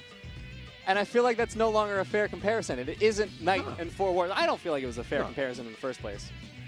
But I feel like now it's even less fair because Knight, yes, he popped off, and yes, he was a major catalyst in all 3 games, but it wasn't just him. XX stepped up in game number 2 and started finding the control that he wasn't able to in game number 1. And Loken was absolutely nuts in those team fights in game number 3. Loken and Choo-Choo, mind you, so we sort of just like skipped completely over the fact that we substituted Choo-Choo into a support position. He looks so good, and I'm not going to throw any shade towards Ben, but the fact that Choo-Choo can come in, Zaya Rakan once a game in game number 2 and 3, the fact that his communication looks so crisp, and if there were a little bit of extra factors like a heal in game number 2, he could have even got a straight 2v2 kill into the bottom lane. That is really food for thought going into next year for TOP.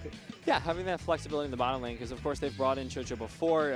I believe last split they brought him in once or twice. I'm trying to remember if they brought him in this split, but he shows up infrequently, to say the least. And they have a similar opportunity in the top lane, but they didn't actually bring in Moyu this series, which I think fares really well and looks good for Top Esports going further into the gauntlet when he has to face up against people like the Shy, potentially. When you have a top laner who is relatively inexperienced, mechanically gifted, but mental not always the strongest. He's had to be subbed out in series before. We assume to give him a little bit of a reset.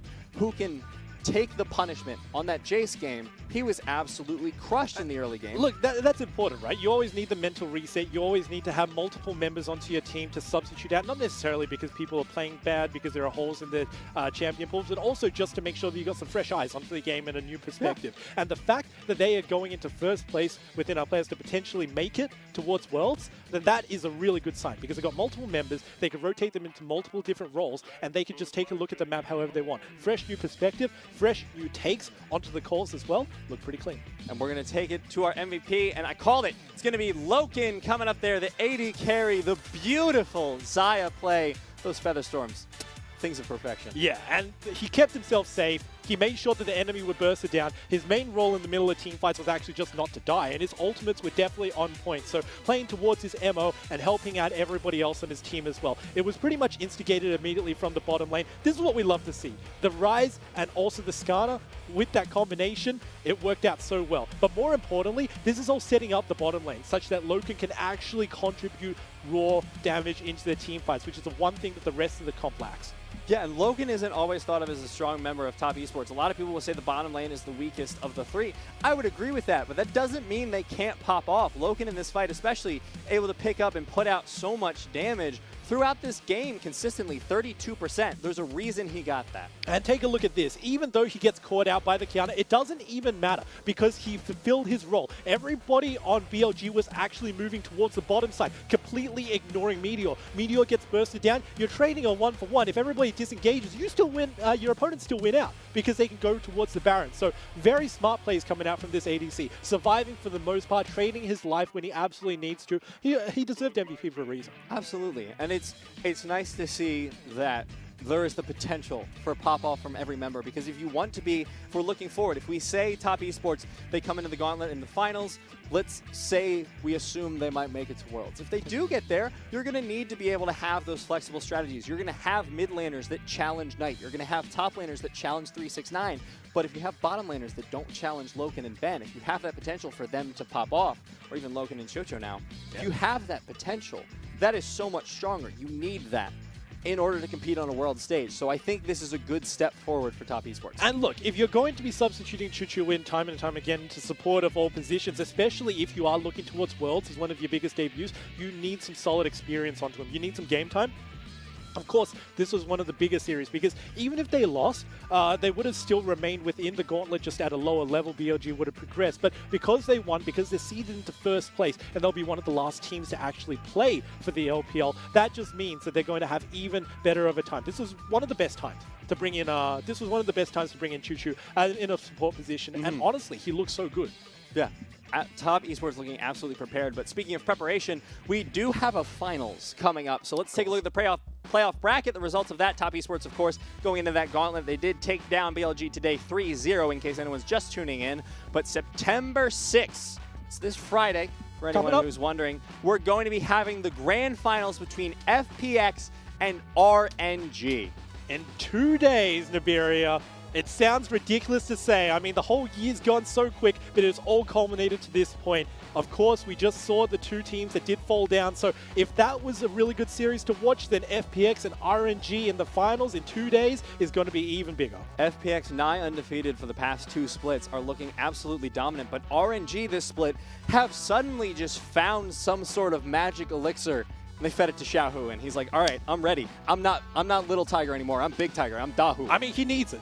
That's exactly what he needed, because facing down against Duanbi, you need every inch that you could possibly take, because Duanbi is a legendary mid laner. Now that Xiaohu is up to level, it's going to be mid lane rivalry. It's going to be bot lane rivalry. Obviously, you're talking about Uzi down there as well. So every single inch is going to be contested for within this finals, and I just cannot wait to get it started. It's 2 days. I don't think I'm going to get much sleep just thinking about it. I don't think so either, and it looks like Day 1, best of 5 is going to be the gauntlet. Of course, JDG, since Top Esports did win today, they're going to make it into the first round versus Invictus Gaming. It's going to be a best of 5 on that Saturday. Then Sunday, this is the decider of who goes to World. It's going to be the winner of the first matchup against Top Esports, who just found their way there. So either Invictus Gaming or JD Gaming will be facing off against Top Esports. More games after the finals. Stay tuned. And more importantly, we just saw on your screens that JDG are thankful, because Top 1, which saved them in contention, which means that they are still playing off to potentially make it. So like, thank you. Thank you so much. They're in. But they need to make sure that they're going to earn it against Invictus Gaming, so they need to be very, very careful when they're going into this next series. So there's a lot coming up in the coming days. Of course, FPX versus RNG. We get to see Xiaohu versus Doinbi, Tien, and Karsa. Got the qualifiers afterwards. And more importantly, we've already seen JDG versus IG. We know how that ended up in the first split. So potentially an upset once again in the second split. Yeah, there's a lot to look forward to. We will be back, of course, on Friday for the grand finals of the LPL 2019 Summer. From us, thank you so much for coming to watch. Thank you to our production team, and we hope you've enjoyed the broadcast. We'll see you Friday.